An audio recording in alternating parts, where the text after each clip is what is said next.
Yo, yo, yo, yo, yo. Well, how many yo's was that? There's quite a few yo's, isn't there? Put more in. Just put more in. Yeah, just putting more in, and by the end of the year, there'll be loads. Yo, yo, yo. Welcome to Crate 808. And today we are talking 2022 hip hop, the best albums of the year so far, some of the best verses of the year, best features, MVP, all that good stuff. And with me, joining me right now is Raymond Ridge in Perth and James Midwinter in... Where are you today, James? I'm just outside Padstow. Brilliant. Which is my least hip-hop thing for the day. So that... Good. We're cutting down this time on this. It's done. Bang. Already. I'm in Padstow. There you go. Places. Raymond, how are you doing, mate? How are you, mate? Oh, my God. He looks fucked. Yeah. He looks blue. You're getting enough oxygen to your brain, mate.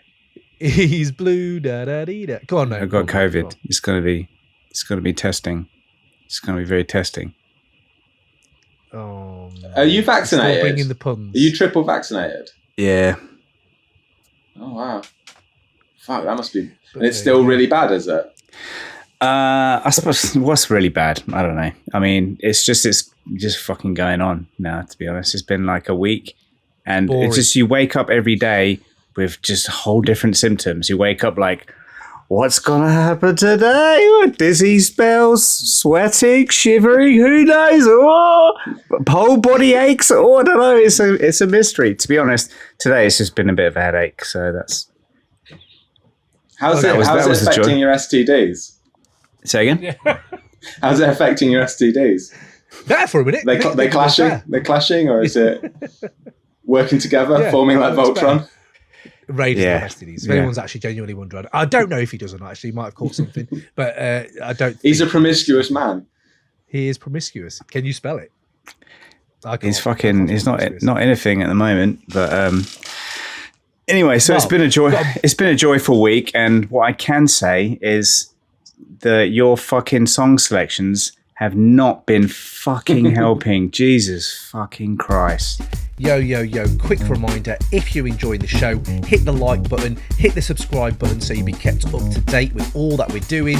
And also, man, get involved in the YouTube comments. Man, we love hearing from you fellow hip-hop heads. We love nerding out. So bring those takes and just bring that flavour, man, and we might even shout you out on the show. So yes, appreciate all the support. Now, back to the episode. You know, just because even at the best of times, I put some your fucking song choices on, both of you, and I'm just like, oh, for fuck's sake. But when I'm ill and then I'm putting it on, I'm like, what the fuck? What are you doing to me? I'm amazed you did it whilst you were actually. I thought you were more selfish than that. You've actually been a bit more like, you actually are like, no, do you know what? I thought you were a really selfish bloke, mate, but you know. Obviously. No, but you know, like we're all a bit selfish, aren't we? Like if we're ill, I'm not going to be sitting there going, can't wait to hear this meat and potatoes boom rap. Can't wait, yeah. Can't wait to hear some proper. Both of you chose Kendrick. I'm not even fucking listening to it. I still won't listen to it. It's such a fucking generic, obvious choice. You've not even listened to the album. It's well informed. Nope. It's well informed. Would you say that you're open-minded, Ray?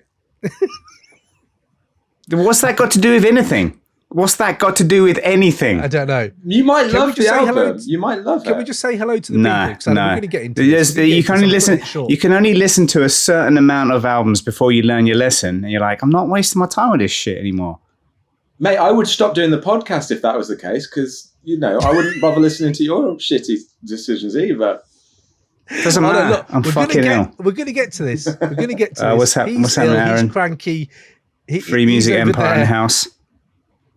Free Music Empire, Aaron, big up. Free music to bask at the glory of James's hair. Oh, well, there we go. Yeah, big reference to James's hair. It's wild at the moment. It's pretty wild.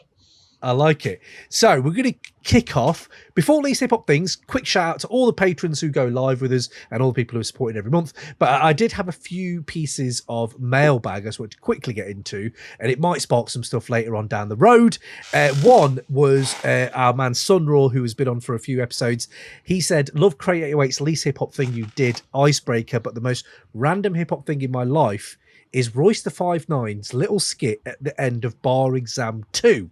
Now, you boys should go check that out at some point, but Royce is, kind of just being funny, chatting shit, and he does say, stop acting like a little baby, and it becomes this kind of a little turn of phrase. I'm not going to try to do an impression of it, and that's what him and his wife do. Sunraw and his wife go around with that skit as an inside joke. I thought it was so lovely. Thank you for sharing that. I really enjoyed that. Don't know if any of you guys have any hidden skits that you always, keep to yourself at home. Hey, Mickey. Every day. Every single day. Hey, Mickey. Yeah, I always enjoy the red man pissing in Blackout. I think that's the one that comes to mind a lot, I don't know why. But there we go. Least hip hop things then. I just want to shout out Sunraw for that. I really enjoyed that. You two guys, least hip hop things. Let's go Ray. COVID Ray.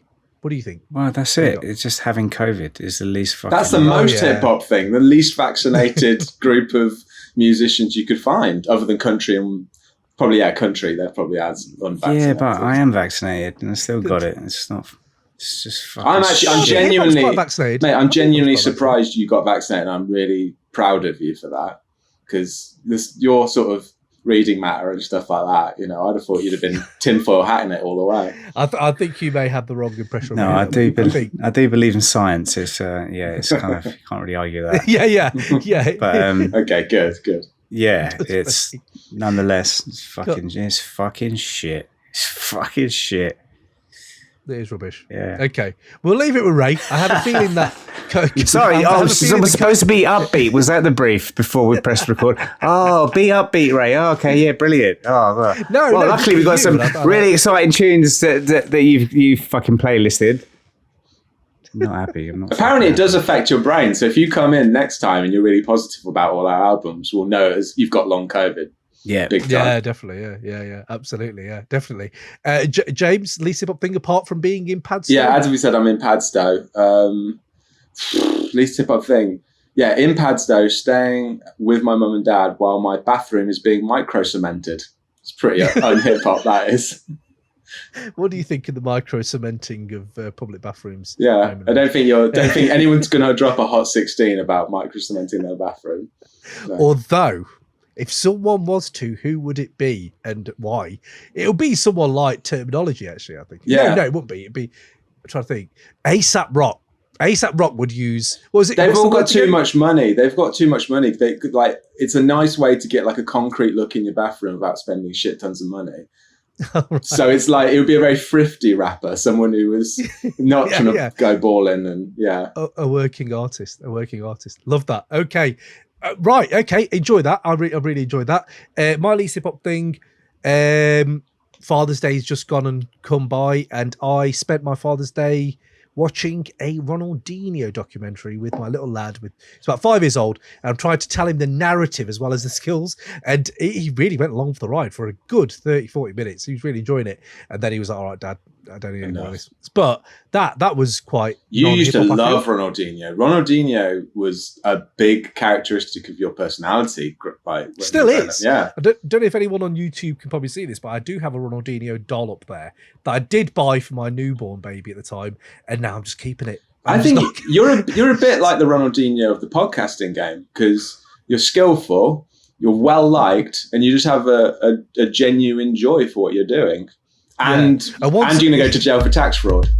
So yo, us here at the Crate 808 podcast have kicked off our Patreon. So if you don't know what Patreon is, it's a platform where you can go and for a small donation you can help support us make more hip-hop content for you. Go on to patreon.com/Crate808 and you can check out all the little payment options you've got there. You can check out the 2 new episodes you'll be getting every month, live chats with us guys, just to rap nerd out with you guys. We're going to go into some wide-ranging episodes delving into the work of the Wu-Tang Clan, MF Doom and Jay Dilla, so get it locked if you want that new granular look at hip-hop. So go to our payment tiers on Patreon, big up yourselves. If you choose to support us, thank you so much. I will give you a personalised shout out on the show, and we shall catch you in one of these live rooms, and let's get this community going. So spread the word. Much love for your time, and peace out. Boom. Yeah, that as well. And I was gonna say, once I let myself go, the gut's coming out. Like, he was always on the T3. Oh no, mate, me and Ronnie have had a relationship. I'm sure I've probably talked about it before,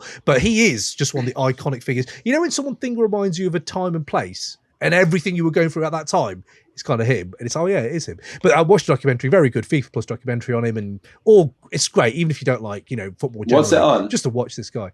FIFA Plus streaming website. It's a streaming website. Okay. Cannot Chromecast it. You have to watch it on a laptop or not going to do that. Or a phone or something.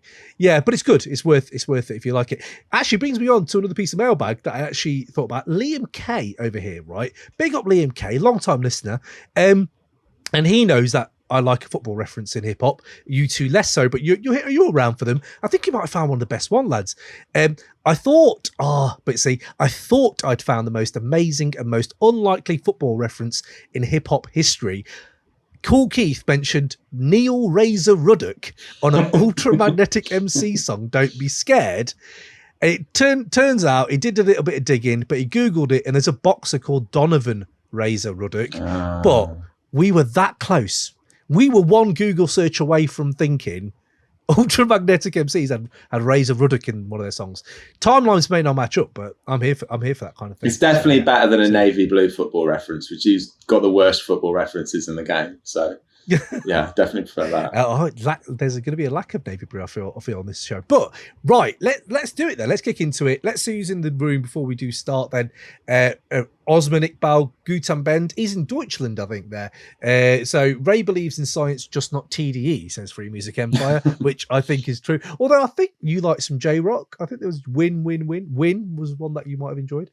My least hip hop thing, says Osman, is listening to a rap live stream whilst waiting for a taxi in a random German town. Wow. Fair play to you, mate. Okay, hope it's all going well. That's dedication, that is dedication. He's getting his money's worth out of his Patreon subscription there. Yeah, 100%. I would like a live update of that as we go, if that's okay. Hey, talk to the driver about hip-hop. See what's the most hip-hop thing you talk about. Anyway, we're going off track. Nick Sheffield, evening, gents. Hello, Nick. Thank you for joining us, mate. So let's kick off then. Let's do it at the top one that we always go with. Our favourite 5 hip-hop albums of 2022 so far, so in mid-year, and I'm going to go to Raymond Ridge first. Ray, I have ranked mine. You don't have to rank yours. James, same for you. I have ranked mine though. What do you have first up for yourself, and have you ranked it? I haven't ranked. They rank. I haven't ranked them. He hasn't ranked them. That's fine. Because are they rank? No. Okay. What are you going up with first then, Ray? Just for anyone that missed my least hip hop thing, I've got COVID, so my patience is at fucking minimum. So, infamous for making you snappy, COVID. Yeah, isn't it? He's such a nice bloke usually. So patient. All right, my first album is what's it called? It's Prop Dylan, Bushido Code. And it's mostly produced by Apollo Brown. So I dedicate that album choice to Jambo, because I know how much you love an Apollo Brown beat. And he delivers his very particular Apollo Brown style across this album. It's so fucking satisfying. It's the most Apollo Brown album I've heard this year, definitely. It is, isn't it? It's a beautiful thing, because you say that you say that as a bad thing, and I agree with it as a really fucking good thing. It's such a beautiful little moment. Isn't that the magic we like? The little, paradox. I enjoy the tension between that. Ray, so I've not heard of Prop Dylan. I didn't know about this. Apollo Brown's dropped quite a few things, hasn't he, recently? I feel like he's dropped an R&B thing. He's dropped a few more. So I haven't kept up to date, with Apollo Brown. I do love Apollo Brown. What is it? Do you know much more about Prop Dylan? What is it about the album that kind of sticks out outside of anything else that might have come this year? To be honest, I've not really heard much about Prop Dylan before, but he rhymes really fucking reliably. He sticks to the brief. He's got A song on here dedicated to his dad that passed away, which is actually, it's really good, quite moving. And he's got some pretty good features on here as well. Fashawn, haven't heard from him for a while, and he's for sure, pretty solid effort on here. And who else? Termanology. Big. I think Elzai's on here as well. Yeah, there's like, anyway, it's like he's just a solid, satisfying rhymer with a solid, satisfying producer, and it's just like you know what you're gonna get. And there's some standout tracks on it. The album's namesake, Bushido Code, is it's just a perfect version of Apollo Brown doing his chopped up strings samples, and he does that all across this. And I know, like, Jambo's eyes will just be rolling like permanently every track, just like, oh, for fuck's sake. It's just it makes me happy. I don't know why. I can't get to that point of hating that though. I don't. Must have been a turn in maybe James's life. I'm not sure where you were with. Let's say this is kind of Apollo Brown is birthed from Pete Rock and Premier and Eric Sermon and, you know, DITC. That kind of sound is him. Beautiful. It is. Yeah. And that's what I was going to say. The weird thing is that I think there's real beauty in that. I do feel like it is one of the genres in hip hop or production styles in hip hop that I feel like could be more dynamic, like mid track. It loves to keep that rhythm, and if you love that rhythm and it's a banger from the start, you're in. But sometimes if some boom bap, some newer boom bap, kind of needs something to kick it along a bit. I think this album though isn't that. I thought this album was wicked. First time I heard it was about 2 days ago. I was cooking, I was in a good mood anyway, it was sunny, and yeah, like I've never heard this guy. Good rhymer. Can't say I like learnt much about him, but I wasn't probably listening to the lyrics as deep, but the beats, yeah, pretty much by the second track of the album, I had to check on the credits, and of course it's Apollo Brown. So yeah, well, that's why I love it. But it's a nice feeling to kind of know that. James, Bushido Code, where are you at with it? I didn't hate it. Like I like this better than the Detroit album that what's his face produced. Yeah, I just found that like, maybe it's one of those things where you're like, you just hear it so often, you're just like, okay, I'm not as disgusted by this anymore. Like, and you just sort of become inured to it. But yeah, I didn't hate this as much. I thought that it's meat and potatoes rap, as you were saying, and he's from Sweden, right? This bloke. I was like quite amazed. Yeah, he's Swedish, which is quite. I'm impressed that he can rap that. He's not a bad rapper, and the beats aren't awful. They're just not. They're like all those sort of references that you put out, Count. They're kind of like that, but then put through literally, and it literally is through, you know, a 90s PC, Fruit Loops or something like that. Chopped to pieces. Beautiful. It's like a processed version. You've taken a steak and then you've put it and like chopped it all up into a beef burger. Maybe you like beef burgers. But like, this is just, I don't know, it just feels very processed. You just literally described all of 90s hip hop and like it was a bad thing. That's just ridiculous. This is even more so. Okay, this is taking that beef burger and then mashing it up and then putting it into a milkshake and drinking it. Like Wally. It's just not that good. Milkshake Wally. The thing that I wrote down, I wrote notes while I'm listening to the albums, and what I wrote down for this was, it's a music for urban car ads. A male model leaving his finance job to pick up his kids. He's still cool. That's what what the beats sound like. They sound like stuff you'd get off of Epidemic Sound, like for the background. It's the kind of thing that you'd go, we're not using that for Kratos. We're not going to use that for a Kratos 8 break. You know, we'll get someone better in to make a better beat. We're not just going to use some stock beat for it. It sounds like that to me. So it's just too clean and too like artificial. But yeah, nothing wrong with it. It's not a bad album. There's no tracks where I was like, oh, I'm falling asleep here. They were all decent enough. I didn't hate it. It was fine. Just not my thing. Just so I got this straight though, I don't think it's like when you said like it's artificial and stuff like that. I think there is a soul to it. I just think it isn't like, when I think artificial nowadays, I think of something that's really trying to be streaming or something. You know, this feels like it knows its universe and it knows there is let's want of a better word, metaverse out there of other things it could be doing, but it knows this is what gives it the most, let's say, gratification. And I don't think there's many things when you get a good boom bap beat that are as gratifying. I wouldn't call like, which I'm going to call it later, but Cities of Eve's music is gratifying, but on a different level. Whereas boom bap is like, I don't know. I find the drums don't feel rich. I don't feel the drums are very rich. I don't feel the soul loops are too chopped up. They don't feel like a Pete Rock production where you feel like he's got the vinyl, he's taken it, he's sampled it on you can't just hear that crackle and that richness to it. To me, it just sounds like someone has got a load of stock samples together and has just chopped them, which he's literally doing. And like, I've got no problem if it didn't sound like that and it sounded rich. It just doesn't. And I can see his every beat. I bet I could put together like a list of a load of beats and play them to you and you wouldn't know which album they were from. You'd be like, oh, is that off the Detroit album or is that off Prop Dylan? I can't remember. That, apart from his Sky Zoo stuff, his Sky Zoo, was it him? No, sorry, no. But this does sound a bit like Sky Zoo to me, so maybe I got that wrong. But Ray, bringing you in, mate, what do you think to, one, what I've said, two, what James has said? I want to ask you a few questions about Apollo Brown after that.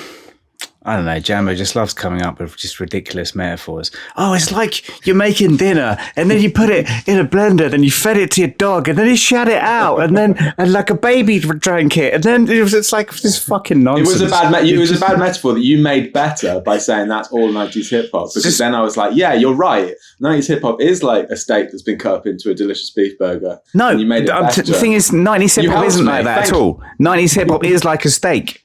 Alone, it's the most beautiful thing there is. Like if there was music I could listen to for the rest of my life, it would be 90s hip hop. And if there was one meal that I could eat for the rest of my life, it would be a steak. It wouldn't be a fucking steak put into fucking mashed up into whatever fucking recipe you're doing. Keep it, because we're gonna move on. We're gonna move on to your fucking album choices, which like it's just completely nonsensical given what you've just said. Anyway, what are you saying, Aaron? Can I shout out Aaron in the chat? Because he just said, that's the Meat Shake, a great album by Ugly Duckling. So there actually is a hip-hop reference to this whole thing. It's a meat shake. That's what you're going to start calling it, if you ever want to reference that again. I don't want to reference that again. I'm just saying this. I just think the beat, it's a beautiful example of just boom bap, just sampling done beautifully. I've said beautiful too many times, but I got COVID, so I'm limited with my vocabulary today. And not many things are beautiful when you've got COVID. Exactly. What do you think then? This is one thing then. I know we're stretching this out a little bit more than we want to, but mine are going to be quite quick, I feel. If only yours would be quick. Jesus Christ. I'm not going to talk much tonight, guys. I'm going to, just keep it quick, quite succinct tonight. You don't have much to talk about. No, I was going to say, Ray, Apollo Brown then, as a producer, what does he bring different that other producers aren't doing at the moment for you? Well, for fucking drums for a start, fucking drum beats, actual drums. Have quite banging drums. I'll give him that. I can see why Ray he's likes got amazing drums. I mean, there's a lot drums. of rappers with drums at the moment, but his drums do stand out. I'll give you that. Definitely. Yeah, I would say that as well. I can see why Ray likes the drums in it. They are quite banging. They're the same drums every time round, but like they are banging drums. They're never different, but they are banging. So, if you like that.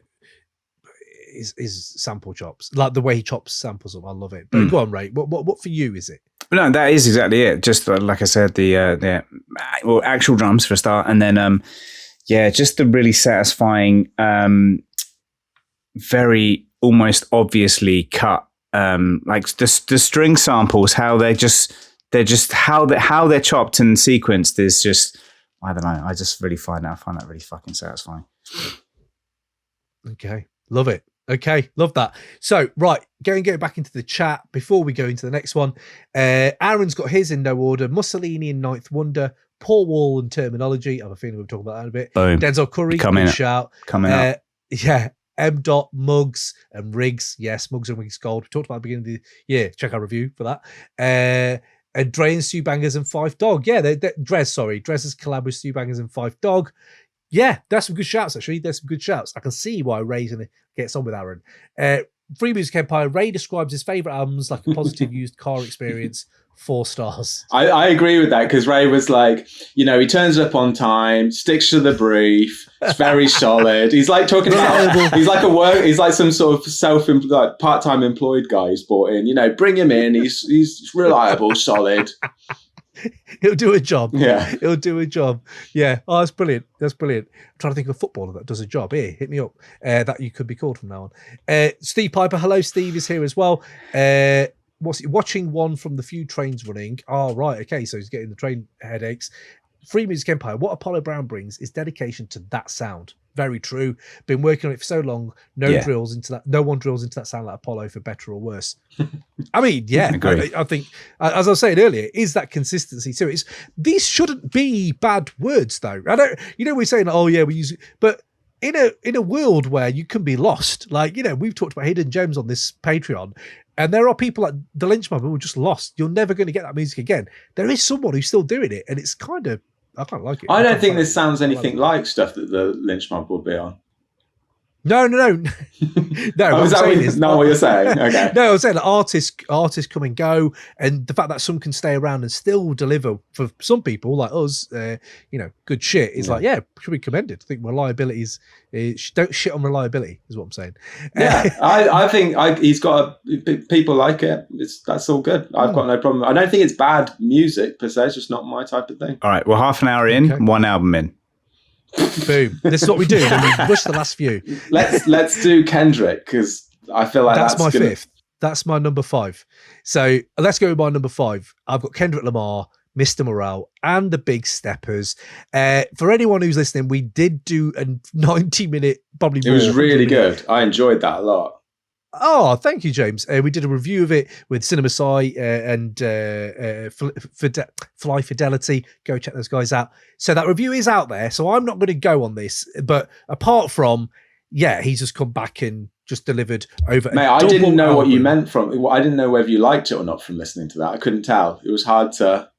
No, that was almost like 5-6 days, and I loved bits of it at that point, but there were bits I just found really messy, really complicated, which I've had time to either settle with or listen back to and kind of make peace with a little bit of the really high points, which are like, this is the thing on this album. Over a double album, it's one of the most consistent double albums I've heard in such a long time. I would say that there is so many more highs on here than lows, and those highs are some of the best Kendrick's ever done. That's amazing to think of his career, but he's also got some of the lows and some of the more things I'm finding hard to kind of come to terms with, featuring mainly Kodak Black, and then at the same time having different messaging, and also your messaging being really Eminem at times. It's a very Eminem album, as I said on the review, but on that other end, I've been waiting so long. Maybe what says it most is I don't think there's actually much on this album that's as good as The Heart Part 5.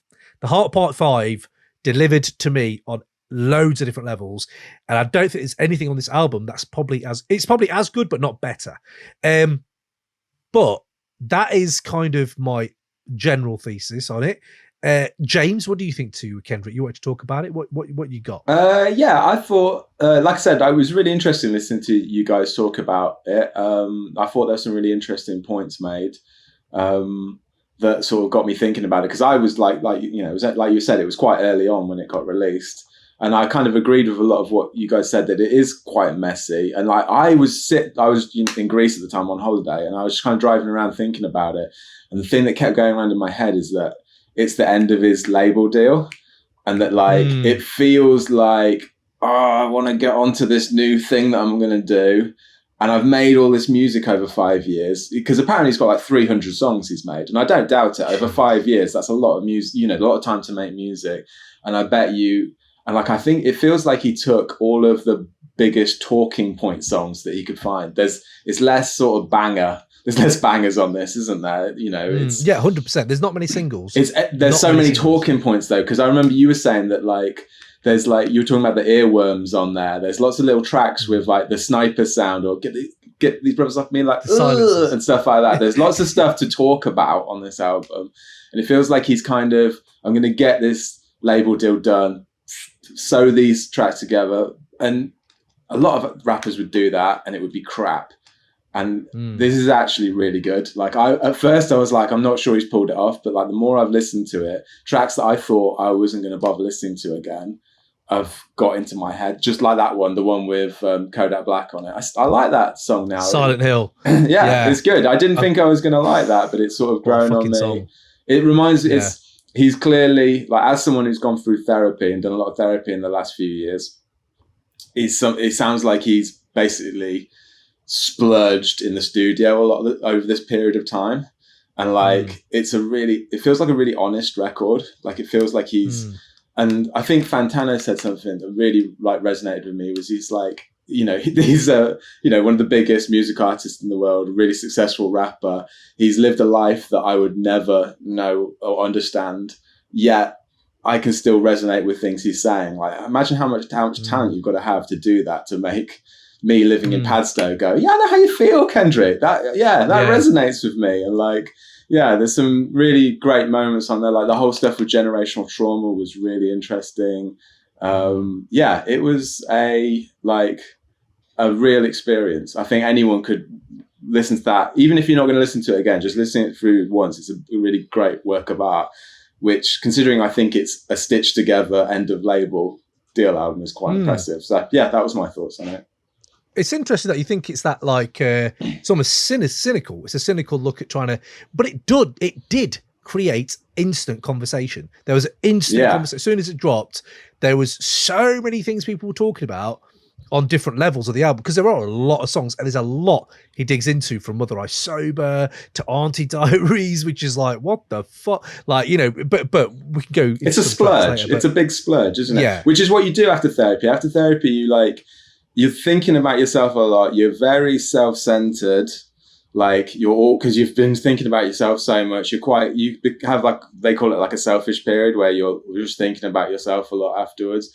And it feels like he's been doing a lot of that, and he's just going, I'm going to just blah, blah, blah. And you do tend to do that. Everything seems to every conversation you have seems to bring you back a little bit to stuff you talked about in therapy, and you splurge a lot. I feel like that's kind of what he's doing. And like, it makes sense that it's his most personal album, because, you know, he's done a lot of fucking work by the sound of it. But yeah, it is problematic in places, but hugely. He does say on it, like, I've been to a therapist, so you should be scared. Or I can't remember how he phrases it, but like, he's just, you know, and like, he does go. I love how. Yeah, carry on. Sorry, Curren. No, I was going to say, I love how he's quietly menacing still. Sorry, Ray, I will come to you, but how it's quietly menacing he is. It's fine. You've not even listened to it though, right, Ray? You've not even listened to it through once? It sounds like, for all the fucking reasons you're saying, like, just fucking overrated. The fact that people are just, stuff you got to, I'm going to talk about, talking point. I don't give a fuck about Kendrick. It's fucking overrated shit. I don't. Yeah. Okay. Is that expressed enough? It might be COVID effect. That's fine. Yeah, you've not even listened to it once, though. You're not even. Have you listened to it at all? He's not in. Okay. Fool me once, shame on you. Fool me. Maybe twice. He can talk to us about why he didn't like to Pimp a Butterfly. Fool me twice. You're not gonna fool me again. A fool. What's George Bush saying? You can't get fooled twice. You can't fool. You're not gonna fool me again. You can't fool twice. I do love that about fucking prick.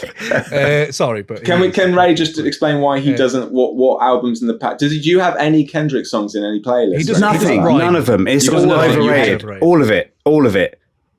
Even I've gone back to it multiple times when people are like, because everyone goes on about Kendrick, so I'm like, fuck, look, I must be missing something here. Okay, let me give it a fucking good listen. And it's just, there's nothing. It's just all just mediocre. There's nothing that's like, oh wait, whoa, rewind this moment. There's nothing. There's none of that. And maybe he's your prop Dylan. That's what you're trying to say. Do you know what? He's your prop Dylan. Do you know the weird thing is about Kendrick? He has this kind of weird tapestry of things in my head that kind of always stay there, like things he's just said. And I always think, that's a wicked turn of phrase, or like levitate, and untitled and stuff like. You know, there's always these little moments, and he's really good at that. And he's got that push these off me, He's got that has become that for me, where I'm like, why the fuck am I doing that around the house? But just, man, the bangers on here, mate. Fucking hell. Mr. Morale, Ed95, fucking Ed95, and the video where Baby King gives a little kiss on the cheek, and fucking hell, man. And Mother I Sober, like my fucking that's amazing. feeling. Oh my God. Like, what's he say? Before you judge how we move, learn how we cope. I was just like, fuck. Yeah. Like, it's that age-old timeless thing, be it authors like Richard Price or whatever, like, can just put some that's always known, but just to put it into words that I've never heard it said in that way before, and then it stays with you and it sticks with you. And he's just done it through this whole album. I'm absolutely with you, mate. And I was just listening to the bangers today, and there's like 10. There's like, not when I say bangers, they're not singles, but 10 songs, and I'm like, holy fuck! If he just made this 10, it'd have been incredible. But then he wouldn't have been able to talk about all the vast spectrum of stuff that he does, like you've said. Father Time. Is Auntie's Diaries in that 10? Because that's really great. I listened to that first time, I was like, that was amazing. Not sure that's going to be one I listen to again. Love that tune now. Like, it's so like moving, and I really enjoyed your conversation, because one of your guests is non-binary, is that right? And like they were sort of critiquing it from the point of the LGBT community, and I thought it was really interesting. I think you brought up that like it's not really for them, and like I feel like it's going to have a big effect on a lot of Kendrick's fan base who are ignorant of that kind of thing, and are gonna like, this is gonna sort of move the conversation forward a bit and like remove a bit of ignorance from the culture. I feel like it was a really, I hope so, beautiful song. And like he like stuff like him misgendering his auntie, and towards the end of the song he doesn't. And I think like that sort of progression is, you kind of miss that if you just listen to it once. There's lots of little details in there about the story that it's really 100%. Skillfully done. You know, when you hear something bit like we Cry Together, you know, that's an Eminem, that's Kim, that you basically done Kim. And but like when you hear something and you think that is a knee-jerk reaction song, soon as you've said the F word that many times, that slur, I felt uncomfortable. I was like, bro, there's probably a better way of doing this. Ray, you should probably listen to that just for reference. Like, he does say the F word quite a few times. But he kind of brings it back at the end, don't you think? That's what I'm saying. He does. Any misgenders, any dead names, he does all this stuff. But is it part of him doing it in an artistic way? Because he is clumsy on this album. You can't say on one track, give the women a break, and then literally a few minutes later, then say, oh, Kodak Black's all good, he's fine because he's a black Israelite. And maybe that's big up Dylan Green for maybe pointing that out. I didn't know that they were of the same kind of crew. So I'm not sure if it's, I don't know. Like, I don't know. Is Kodak Black going to own up to some, or like even take some sort of accountability to any of it?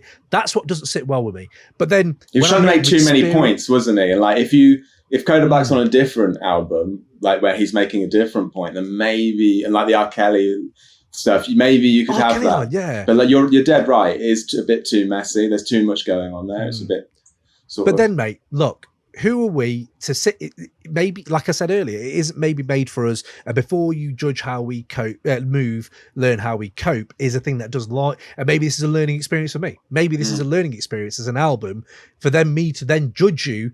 I'll judge you anyway. People judge artists on their music, but you know, it's just very confusing. It's enthralling. It's dynamic. It's got stuff that sticks with you. Yeah, just one of them albums that I think is just one of the best of the year. But it is number 5 for me, and I can't believe I would put a Kendrick at 5. But my other 4 are just fucking I cannot. I just can't. But let's move into the chat then before we move into James's next one. What have we got here? Meat Shake, good work. Aaron. Apollo's got an instrumental LP coming out, and the few tracks I've heard are great. I didn't know that. Oh, his instrumental. Yes. I was just a brown tape again the other day with Ghost on it, and that was amazing. Dylan Green was awesome. Free music. You're right. Jack Patillo, evening, mate. Aaron, all worse than Heart Part 5. Thank you. Heart Part 5 had the video as well. That's the thing. The deep fake shit was amazing. Sniper Sounds, doesn't he host on Hot 97? Said Osmond. Yeah, you're right, he does. I think that might be, it's Sniper, it's Silencer. I just forget. It's brilliant. It sounds like a bird cheeping after a while. Doesn't sound like a sniper. Yeah. Also, if you watch Alan Partridge, you know a sniper doesn't sound like that. It's I wonder if Kendrick's ever watched Alan Partridge. Hey, the Ghana documentary will be out actually soon on Kendrick, so we'll find out. Free music, Mr. Morale feels like his Take Care, but with less palpable singles. Yeah. I've never listened to Take Care, so. Oh, Take Care is great. Take Care. I mean, Take Care, Drake. Yeah, no, I've never listened to that. I'll take a bit of that. But I see it free music. I like that. Ninja Rose, Cambata, Raekwon, and Jay's Midwinter Wars. There he is. He made this up. I like that. Cambata, Raekwon, love it, and James Midwinter Wars. It just works so well, Ninja Rose. I think we might have to change our names to that. But yeah, people in the chat, let us know to what you think to Kendrick and to Prop Dylan, right? Big up Prop Joe. Every time I think of Prop Dylan, I think of Prop Joe. Oh, this one's for Joe. Spoiler alert. So next one up, James, what have you got, mate? Have you ranked these? Is Kendrick in your 5? Yeah, Kendrick's in my 5. Yeah, definitely. Okay. So you haven't ranked these? No, I haven't ranked these. The next, I'm going to go Vince Staples. Let's go. Another West Coaster. So yeah, it's early days, but this is I feel like this is going to be in my 5 at the end of the year. It's such a great vibe. Fucking really. Ramona Park broke my heart. Yeah, like a really digging deep into, maybe not as deep as Kendrick, but definitely he's sort of like looking into his emotions, how he's repressed them over the years due to his lifestyle.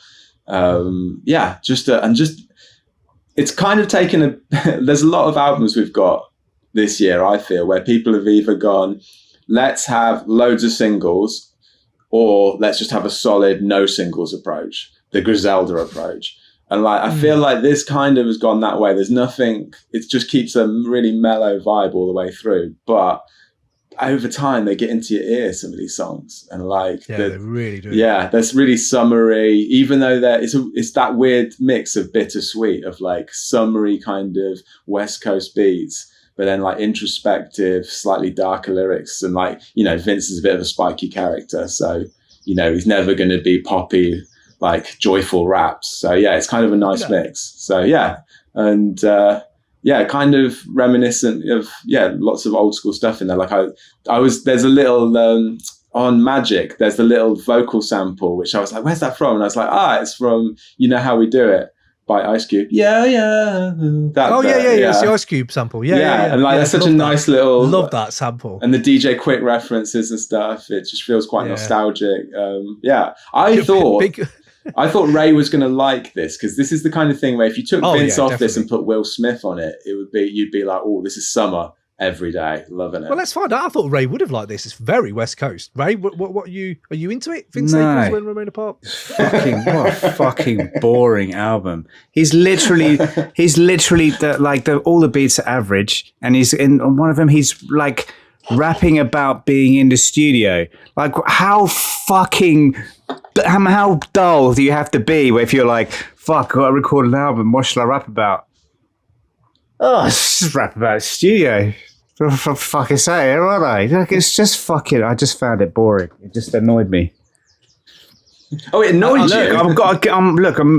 There might be slightly affected COVID brain here, okay? There might be slightly affected by that. Also, it's raining here.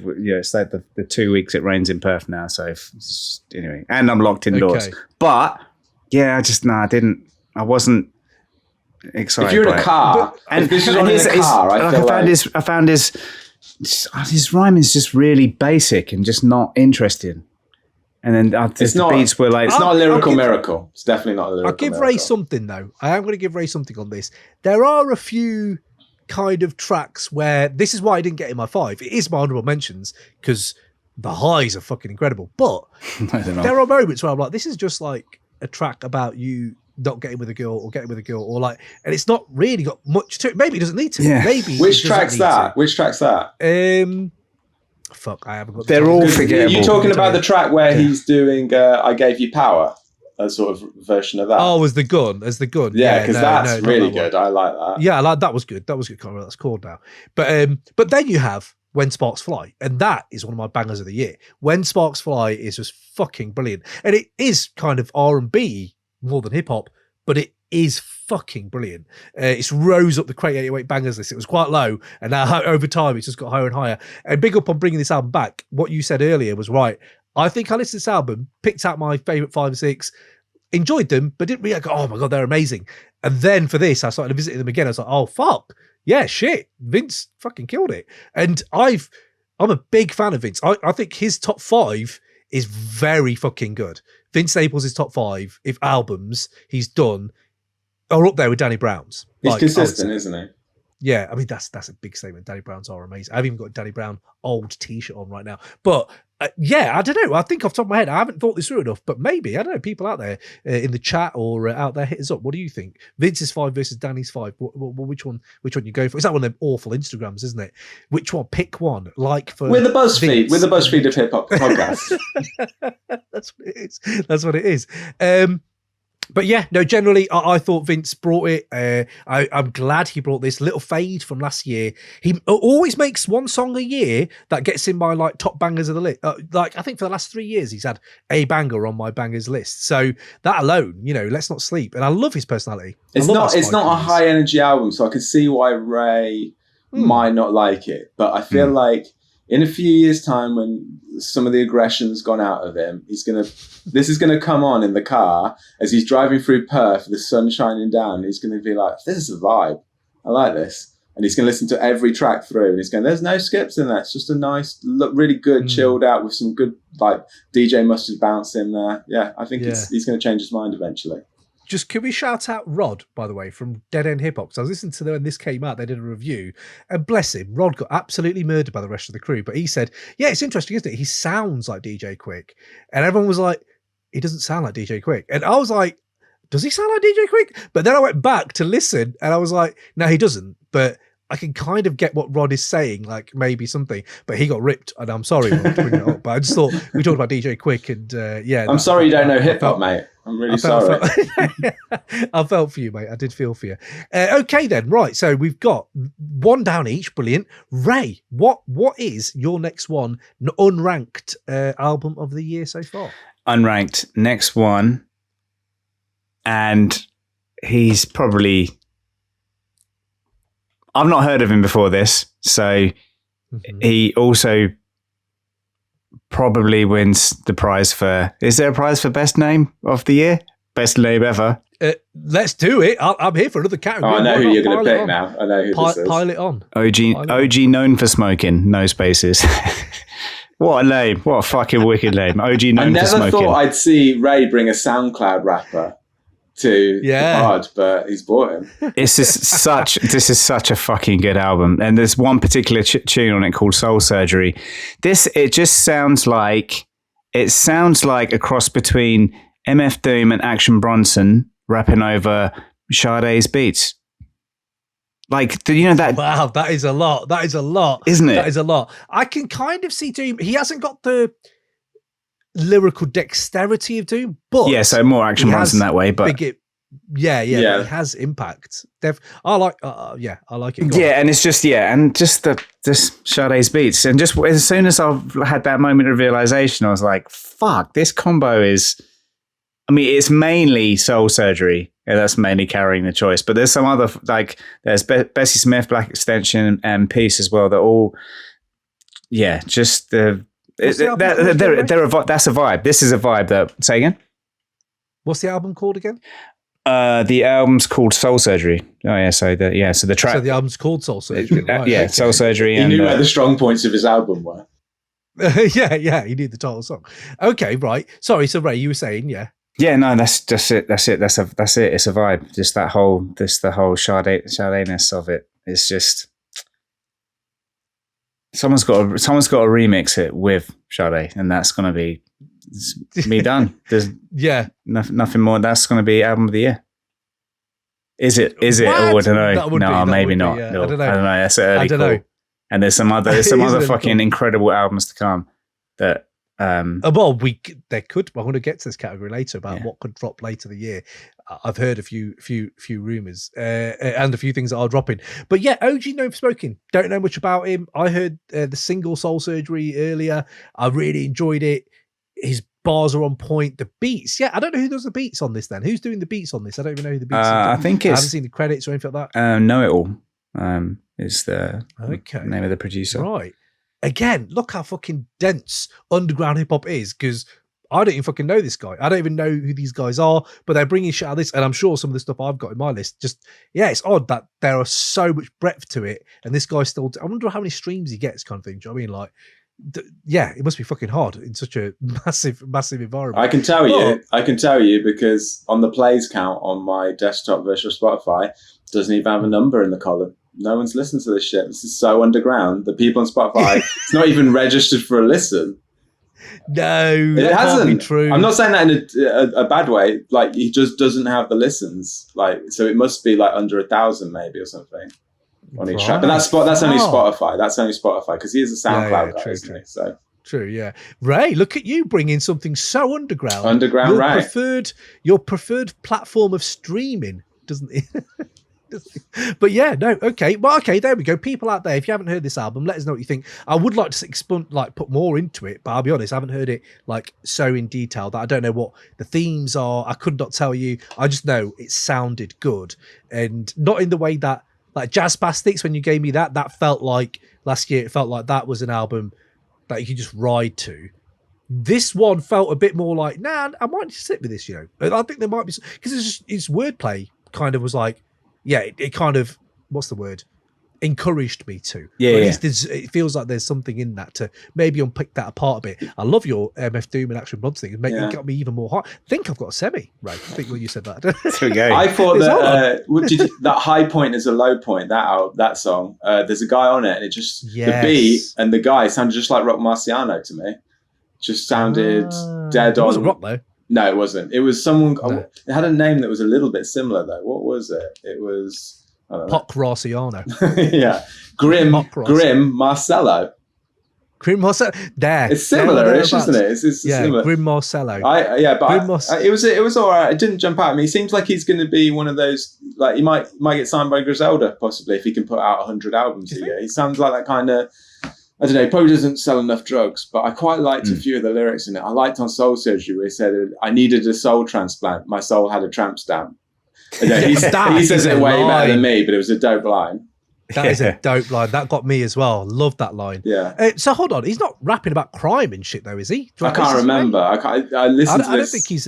Like, it didn't sound like that. No, it's just a bit of everything. Just random. He's not going to have drug talk to be on Griselda, but he's got the kind of beats and like flow that I could imagine him being on a Posse cut or something, or Griselda possibly. How far is he from Backwards? Because Backwards right now as an independent label are kind of, I think for consistency and quality, like bar of quality, they match Griselda in the underground. Like for output, the thing with Zelda is they just bring so much out. And I feel like the reason, I would just put a spoiler alert out there, that Tanner Talk 4 and God Don't Make Mistakes aren't in my 5 right now, is one that came out really early this year, and I have rinsed them then. But after a while, Griselda becomes, it's odd. I don't know. Maybe I've just listened to too much Griselda recently, but I feel like I want something a little bit more. And that's where Conway kind of has the edge on Benny for me, because his something more is, I almost fucking died. Like when he starts talking like that, and we'll talk about this later, I'm sure. But you know, when he talks about his mom and what he's been through and stress and all this shit, that is what is needed in a Griselda project now for me to really get into it, because I don't know, I'm kind of getting attuned to their sounds a little bit more. I'm not saying it's not good. I'm just saying. You're getting bored of Griselda. That's what you're saying. I'm a bit bored of Griselda. No, mate, I keep buying.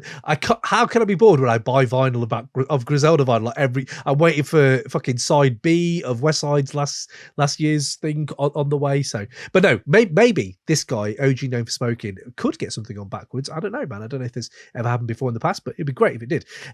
Okay, Ray, like that. Let's go to mine then. My next one. This is my number 4.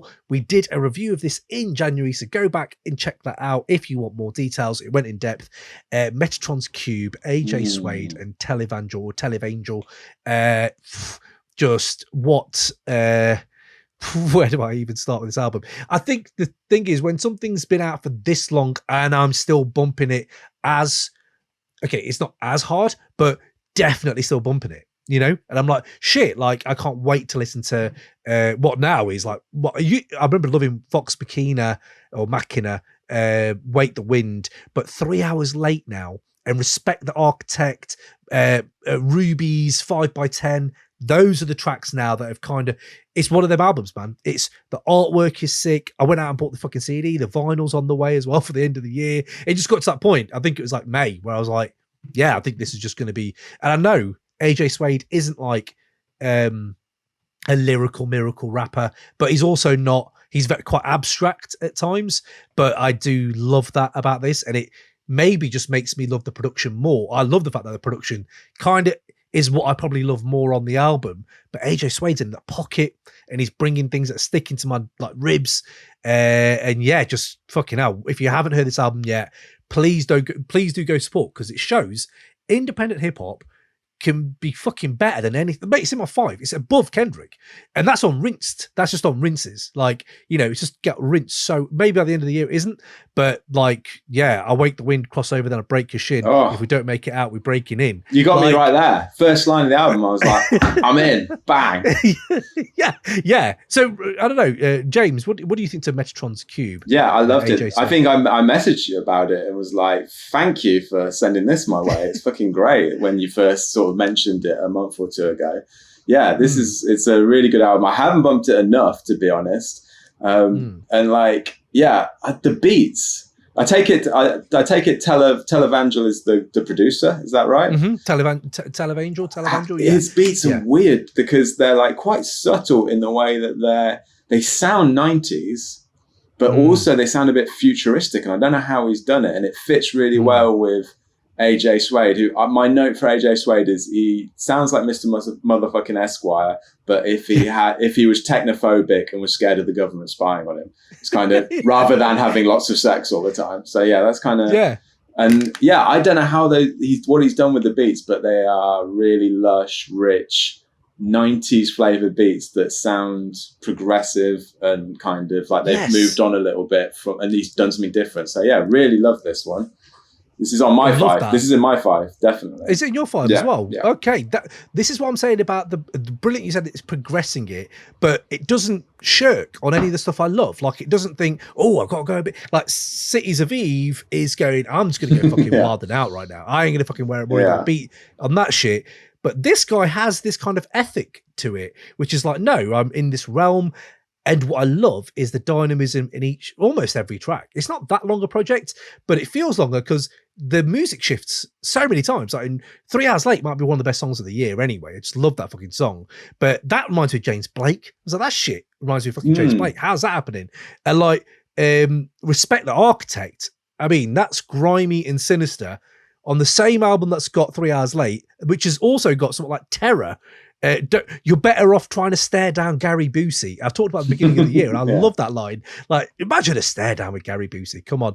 But you talked about Mr. Motherfucking Esquire. I'm going to go to you, Ray, in a minute. But one of my shouts for verse of the year that we're going to talk about in a bit is Mr.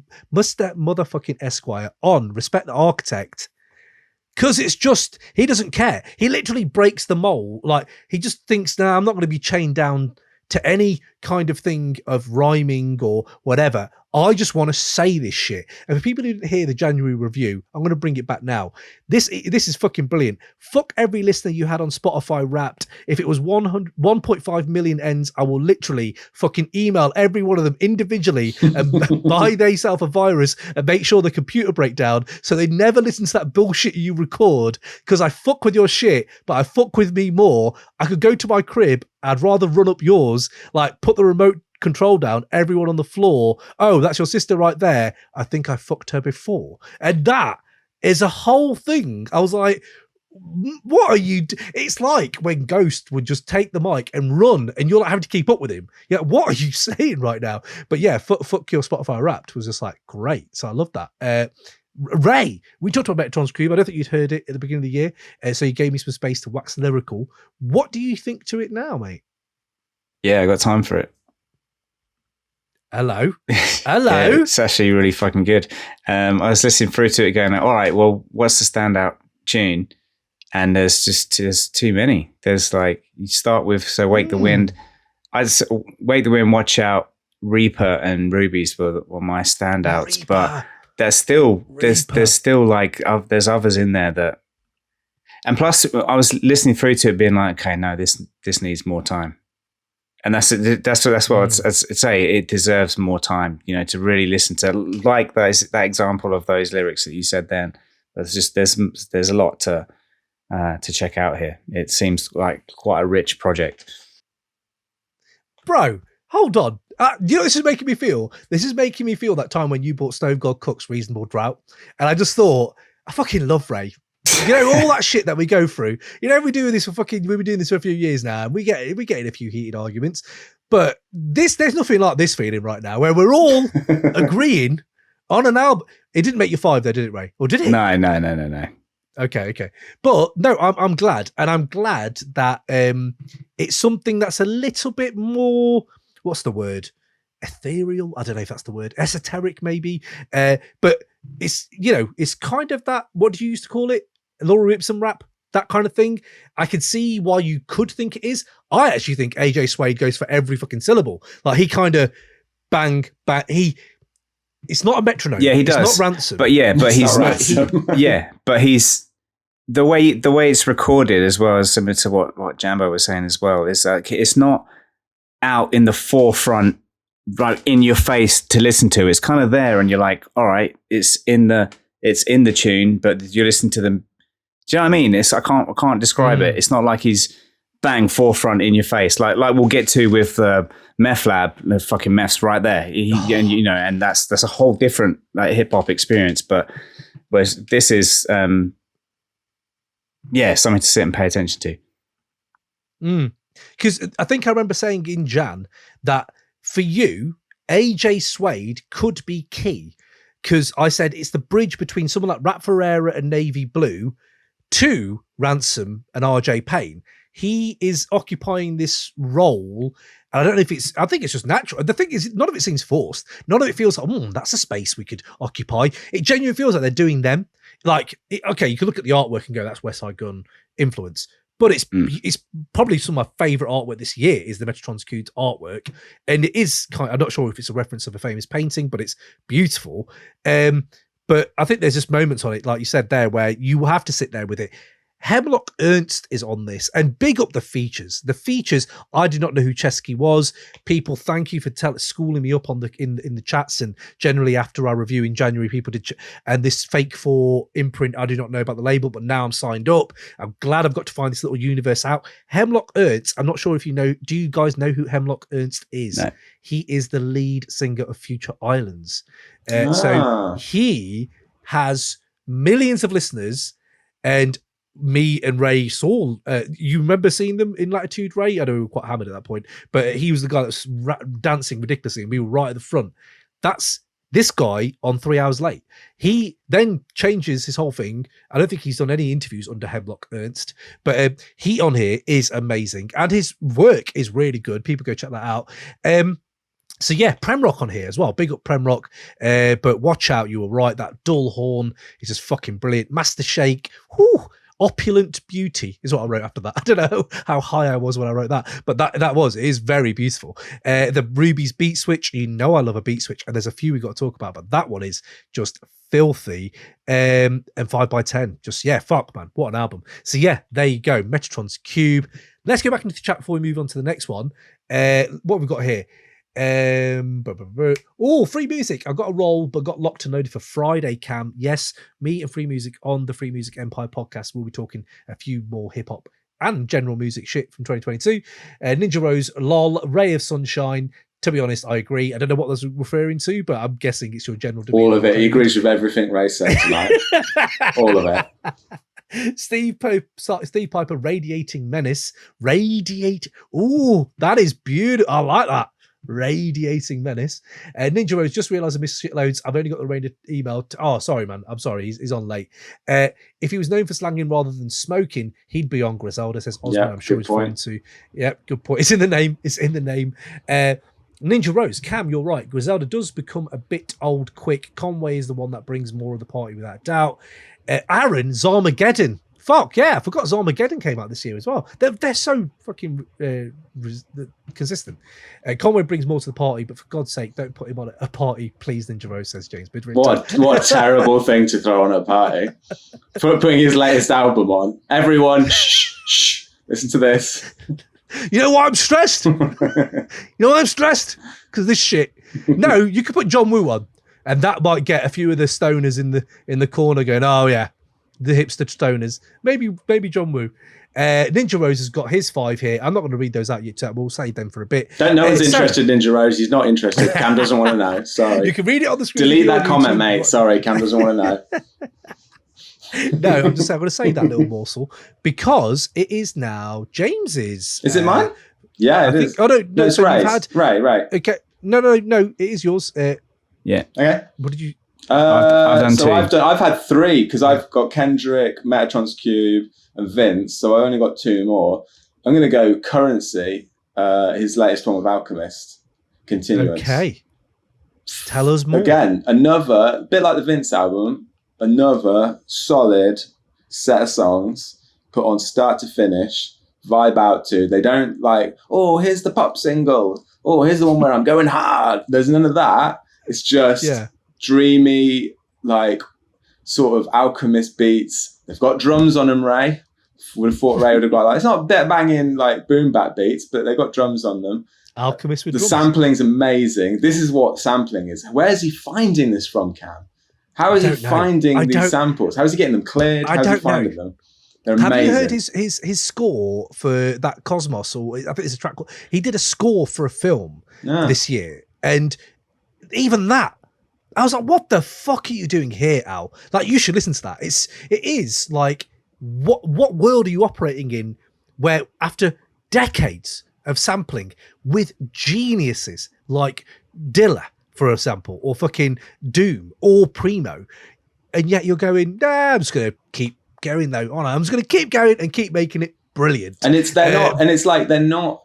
He's got a vibe. You can tell it's an Alchemist beat, but he's like Premier, because Premier will bring in really interesting sounds into his tunes, whereas Al brings samples where they're just so rich with different sounds in them. They're really rich. Each track's got like, I don't know how he does it, and he does it over and over again. And this is an album where Currency's picked beats I like, because it's not the Conway-esque menacing Alchemist or the Mobb Deep menacing Alchemist. It's like it's a bit yacht rocky Alchemist, because it's the smoking. Yeah, it's the Currency. It's the Currency Alchemist. Yeah, I love it. I love this the whole way through. This could be my album of the year just for play value. I can just put this on all the time and just listen to this. It's such a rich experience. His lyrics are a bit. Currency's not my favorite rapper, and like he doesn't let the beat kind of air out. He tends to like to go da da da da da over. He can be a bit ransomy, I imagine, but he's got such a great voice and a chilled, sort of relaxed delivery that I can kind of get with it. It's fine. Come on in. Ransom, stay out. Currency, come on in. 2 things I thought actually recently. First one was, ever since you called Ransom a metronome rapper, Ray hasn't bought his projects this year, which is odd, because I thought the project he bought this year was such a Ray. I was waiting for you to put that in your 5. I know, but I really enjoyed that project. I was like, why has Ray not put that in his 5? And has James got in there with his Of course I haven't. Of course I haven't. No way. He's closed up. He doesn't listen to a thing I say. Fair enough. And 2, I was okay, this is a prime example of why 41-year-old dads aren't probably the best judges or critics of music, because I had listened to Currency when it came out 2 or 3 times, that first 2 weeks. I was like, yeah, it's all right. And then just didn't go back, and then actually got lost, and I didn't even care. You were really surprised that I was bringing this, weren't you? Yeah. And I was like, you're bringing a current... Okay, but like in the past, you've bought Rap Ferreira, and I often find some common ground. So went for a walk, boiling hot sun, lovely walk to get an ice cream, walking round, and then about 4 tracks in, I just stopped and literally stamped my foot and was like, fucking motherfucker. Yeah, this is a fucking great album. Like, already, I know Signature Move. How have I just ignored Signature Move? What is that about art, that sometimes you just don't get it, and then you have to be in that scene or setting or frame of mind when it hits. That's like one of the bangers of the year. How the fuck? And it's Alchemist, who I should always give time of the day, which I usually do anyway, and Currency, who I do like. I'm not like, although on this, I think his lyrics, I don't know if they're higher in the mix or what, but they hit harder now to me. I don't know why. Maybe it's just because I've really enjoyed the production more. But yeah, what's the album called again? Because Currency's had a few projects out. What's this one called again? This one's called Continuance. And as Ray correctly said earlier on our chat, which album did you bring? Oh, of course you brought that one. The other one's rubbish. And that does say something about Currency, doesn't it? That I'm not sure I'd listen to that other album, but based on the beats just aren't, and like the style isn't mine. But bring this all day, mate. I'm all over. But Al's done it again. Ray, what do you think on Continuance? Continuance, yeah, it's all right. And I saw the standouts. So Whale Watching and Signature Move, the standouts for me. But what I did note is me and you, Ray. What I did note as well about Currency was basically a comment to Jambo. You love listening to rappers just ramble about shit. It's just like this, like Currency. There's nothing like, oh wow, that about the lyrics, is it? It's just kind of, yeah, it's all right. And it's really carried by the Alchemist beats that if you're into Al's beats, you fucking love this album.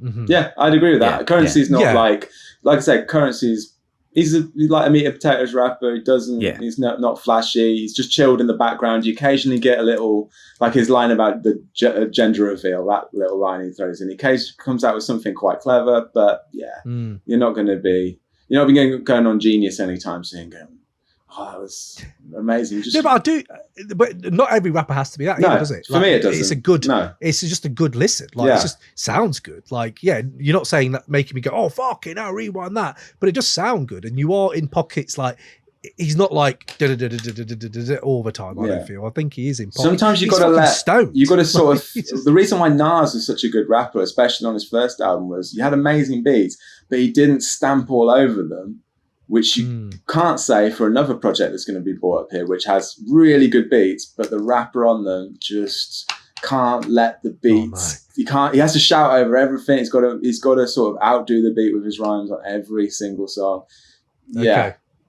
Currency just knows where his lane is. He's like, it's me and Al. It's both of us together. I don't have to be this big show off on it. I can just sit in my lane and make a great album. Who sampled that this year on an album? There was literally me speaking just then. It's on Prop Dylan. It's on Prop Dylan, isn't it? Where he goes, is it on Prop Dylan where he goes, I know my lane, I stay in my lane, and this is my lane, and I enjoy it, and I love doing it. Isn't that Prop Dylan? I'm sure there's an album we're bringing today that has that, because I was listening to it recently, and and I was like, oh my god, remember. You're literally doing that. But that's one of the metas at the moment in hip hop, isn't it? Don't try and sell out.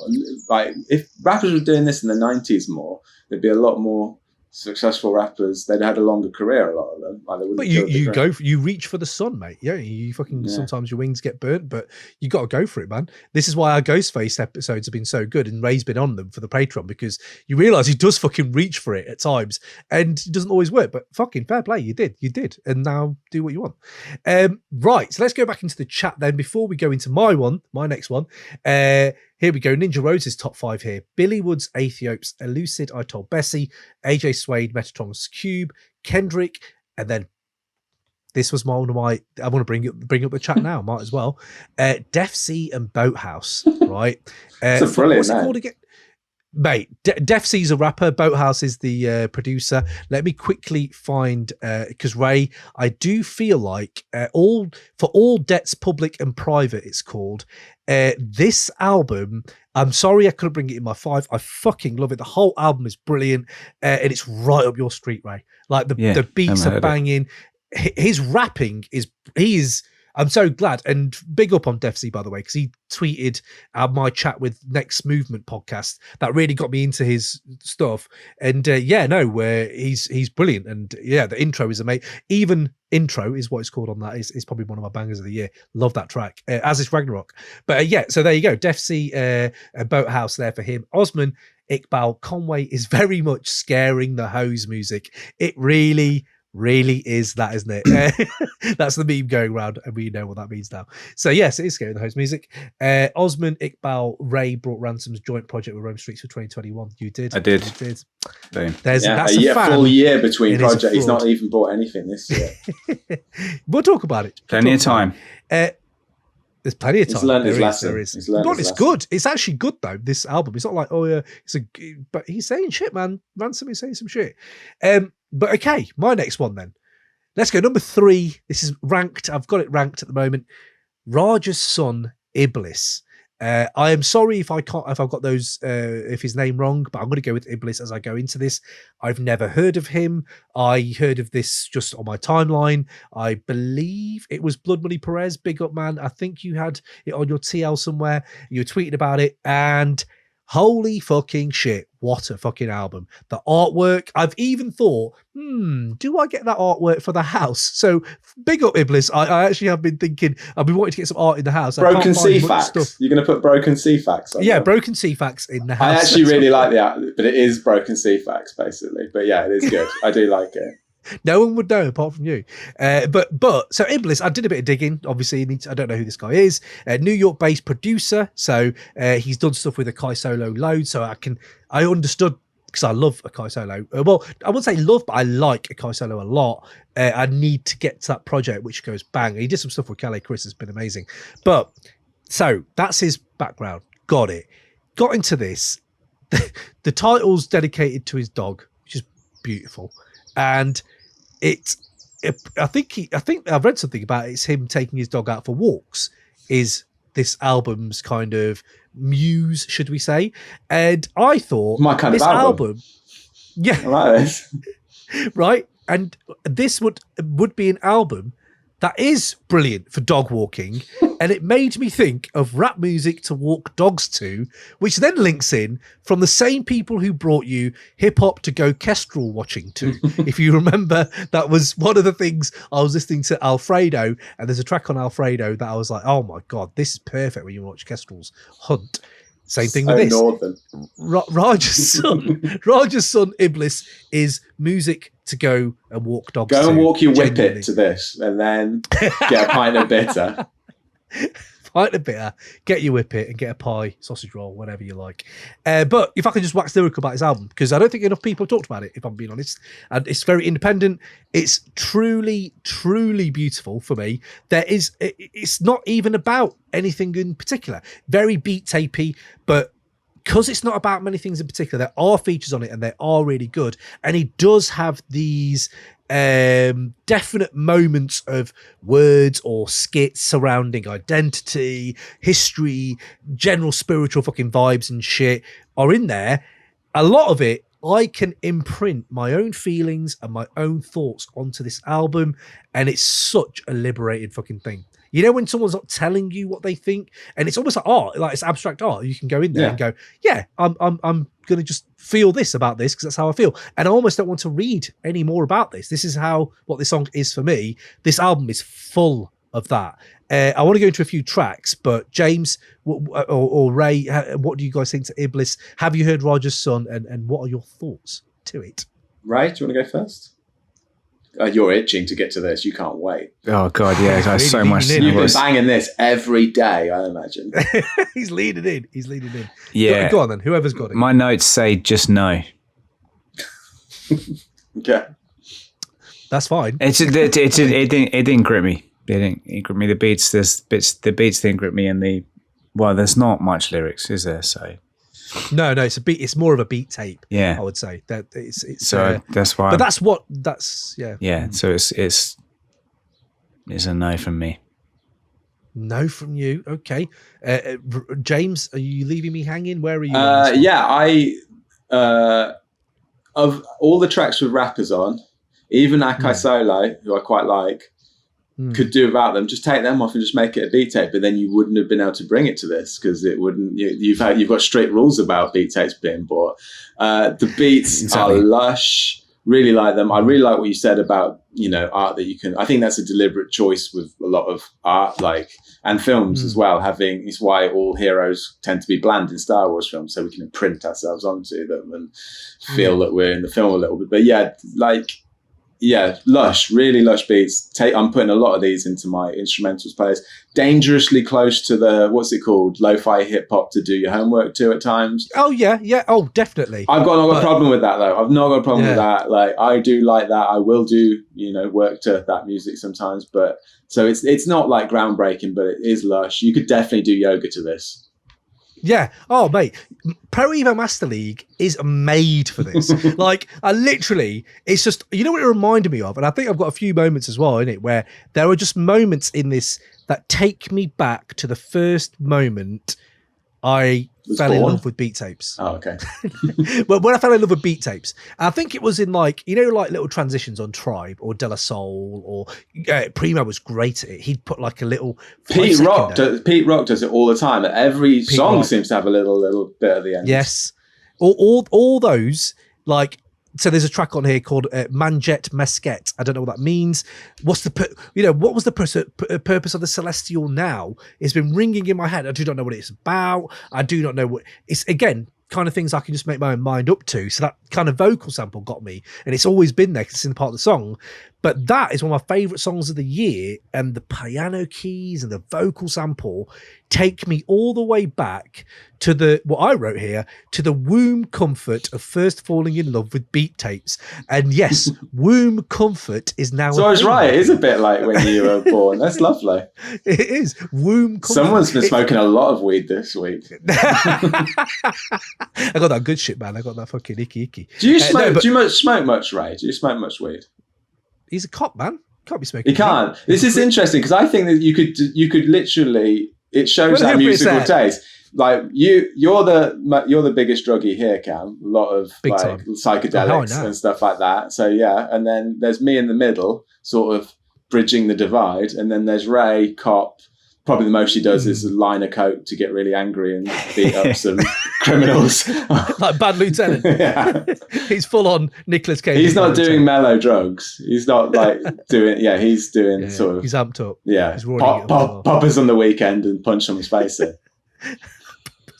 That sounds like a Bad Boy Chiller Crew. Don't do drugs. Bad Boy Chiller Crew would definitely bring that out. Drugs are illegal. Drugs. You are right. Drugs are illegal. Don't want to get demonetized. Don't do drugs. Yeah.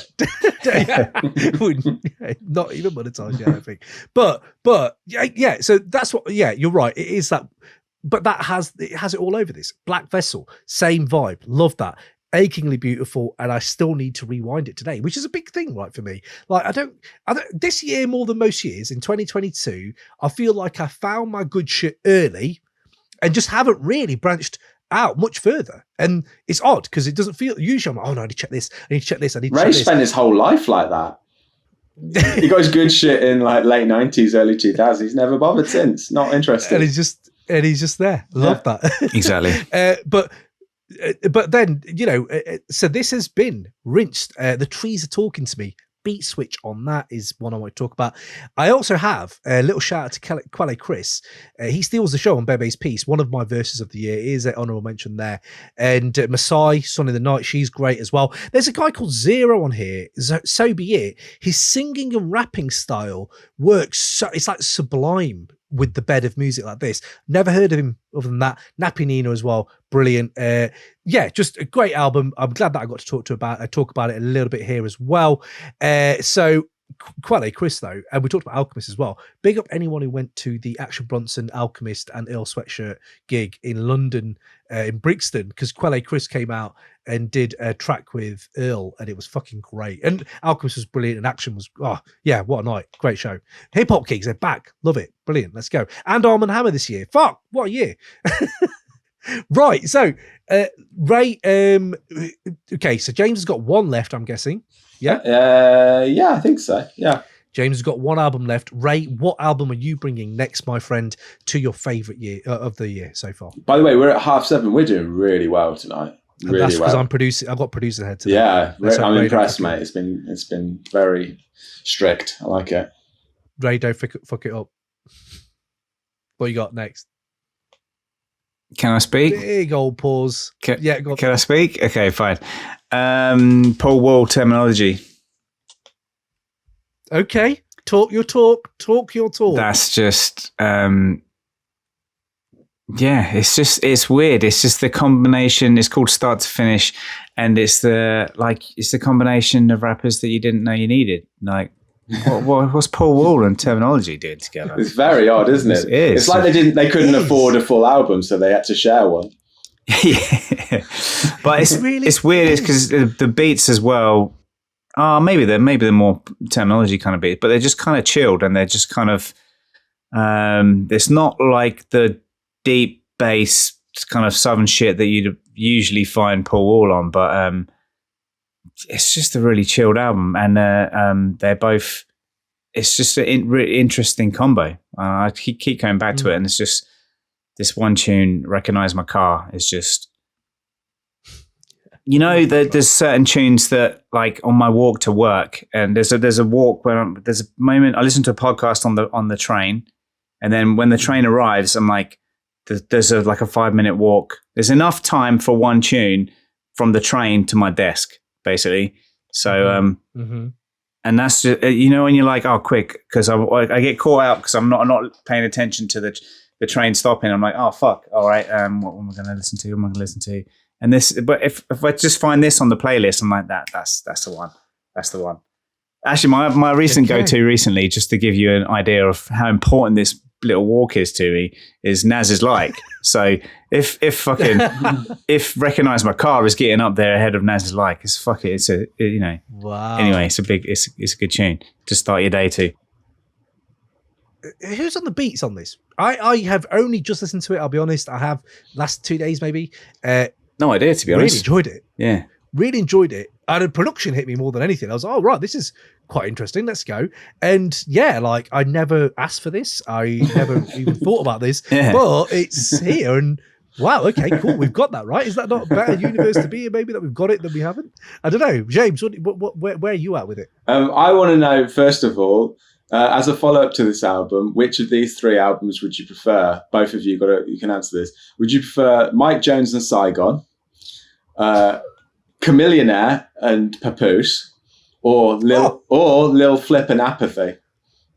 You got to make a choice there. What's your preferred Lil one? Flip. Like rappity rap lyricist with sort of early 2000s Deep South culture, kind of one hit wonder. What was the first one again? Dave Banner. What? Mike Jones and Saigon, Chamillionaire and Papoose, or Lil Flip and Apathy. It's the first 2, and Mike Jones. Mike Jones and Saigon wins it. Like that, yeah. Okay. I want to see that happen. Can someone think of a project name? Can someone get out there and make a Mike Jones just mashup tape? I'd love that.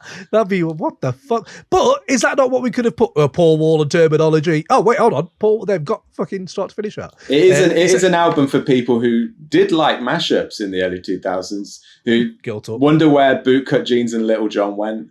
And who missed Friends Reunited. It's that kind of album. It's like, early 2000s, bring it back.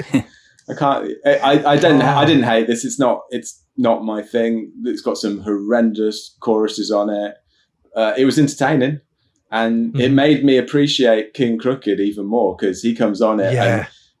And Termanology is not that good a rapper. Paul Wall is charismatic but not that good a rapper, and then King Crooked comes on and makes you go, this is how you do a bit of lyrical miracle. This is really, he's levels above them. Did anyone enjoy on Thailand the Foxy Brown Maths type chorus, where he was like, "We'll make 200. That's 100 for me and 100 for you." Yeah, it is. Yeah, that's the whole chorus. Yeah, good work. Great work. You've divided 200 into 2. Good work. And that was they repeat that over and over again. It was really weird. I missed that. Foxy Brown's thing still going large. Affirmative action. Love that. Yeah, it's not as advanced. She's like she went in. She's year 11 trigonometry. That's proper trigonometry. Year 8 shit. Isn't it? Year 11 trigonometry. Love that. But yeah, awful choruses. And there's Monster Drink energy in the video for Thailand. They have a really long shot of someone opening a can of Monster Energy. Really? That's weird. So. Oh, okay. Yeah, that is odd. Okay. I haven't. Maybe I need to just watch that. It sounds a bit. I'm glad Ray bought it. Do you drink that? Entertaining. What, Monster Energy? Yeah. No, it's massive. I just don't understand why people drink huge. it. Mate, kids. I don't understand. Eyeballs when we used to own a shop. Monster Energy would fly out. It's crazy. And they're massive as well. Like, you give me that much of it. But like, it tastes awful. It literally is the beginning of Role Models. It is that. The beginning of Role Models, where they've got that energy drink and they're pissing green. And it's like, this is just death. This is poison. It's Linkin Park in a can. Yeah, that's it. That's exactly it. Yeah. Yeah, It's relentless. Yeah. Relentless is typography is that completely. Okay, brilliant. Okay, I like that. Paul Wall terminology. Sorry, I couldn't say much more on it, but it is solid. I think it's definitely got a few bangers on there that I feel like might stick around for the end of the year. Yeah. But yeah, okay, let's go. So, Osman Iqbal, you're right. Demigod. You did mention the demigod. I did. I even forgot to do Yeah. it myself. I thought at the time maybe I'd do it, but no, forgot. Yeah, forgot. Yeah. Steve Piper, I missed most of this. Got home and realised I had to set up my new router. Oh, bless you, mate. But there you go. Hopefully get involved after. So, shall we do number 3? No, I've done 3, haven't I? Yeah, number 2 of the year. Ooh, Raymond Ridge, let's get ready. Cities of Eve, Man Blows the Horn. Which we've kind of done already this year, haven't we? We have. We've done a very extensive review of it. Ray had a full-on meltdown. If you want to listen to that, go on back into our episodes. You'll find it there for you. As I said then, I think it is one of the most powerful musical statements of this year for me. It's powerful.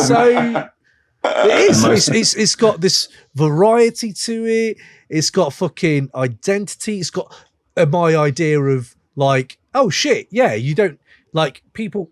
Man Plays the Horn is just a rapper's voice, isn't it? It's just, and that has come to me as I've listened to it over the year. You know, like, oh yeah, you couldn't afford or you haven't had the means to play instruments, but your horn is this, and that whole skit that explains it on the album is brilliant. The powerful musical statements throughout have really come to the fore since March. No, you could go on for like 25 minutes. Just don't. No, I'm not going to. No, I'm just going to just summarize it. I've literally only got 2 more lines, actually, Ray, if you want to stick with it. You're reading this? I've like 2 notes. That's literally all it is. I'm not going to go into the tracks. If you want, did you write this? What you're saying now, Dan, as well? Yeah, right. All of this now. Did you write that down? This. All written that down. I would say, yeah, it's got what's come to the fore this year after the review is that holy shit, you are like kind of really encompassing your identity through like what music you've been into and loved and repackaged it into what is uniquely your sound. I can't think of anyone else who does music like this. Yeah, I can. It's just Kanye West put through an abstract hip hop filter with a bit of SoundCloud on the side. It's not. It's good. I'm not saying it's bad, but I'm not saying it's like this is like totally different from anything I've heard. It sounds like Kanye, but just like we've got Kanye at home. We've got Kanye beats at home. No, this is better than Kanye for me. Better than Kanye beats. Yeah, it sounds like modern day Kanye, where he just chops different stuff up and is a bit. And then put through a bit of an abstract filter and like not got the sample clearances as much. It's good. I don't dislike it. And I think it has got some really good artistic moments in that are different to that, but it has got a lot of, Kanye's more like, I don't know, angular, less, what he does these days where he's just like, let's slam a beat in here and bang. It's changed the sample entirely. I think what I would definitely give it is it has influence. He's probably grown up in that era, I assume. He's younger.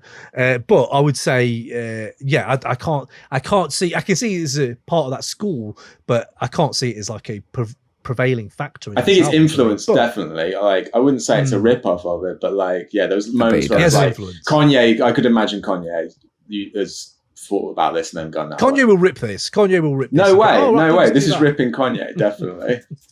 Okay, well, there you go. Again, if you want more on this album, go back, but it is my number 2. And we will get more at the end of the year. Why would you? Sure. Why would you want more on this album? There you go. That's Ray's review. Again, I think Ray would ruin the last meltdown he had by saying anything else. So let's hurriedly moving it on to, James, you got your last one. What is your last? My last one of the evening. I'm not going to bring Saba because that I've not listened to that as much, and I think he's a weird one. He's a strange one, Saba, because he's got so much talent and there's so many like melodic moments in it. But yeah, it just hasn't grown on me. Yeah, such a great R&B album. Yeah, I guess you could say that. Yeah, isn't it? It's definitely more sing-song he's rap. Going in. Yeah, he's going in. But I'm not bringing that. I'm going to bring an album that definitely won't be on my top 5 of the year at the end of the year, but that has 3 actually amazing songs on it, and then a lot of stuff that I'm not interested in. Pusha T's new album. Yeah. which has Dreaming of the Past, Let the Smoker Shine the Coops, and Diet Coke. I'm here for those all day. Biggest bangers of the year. I made some brilliant lyrics on them. Not as keen on the rest of the album, but you can't say those aren't massive songs.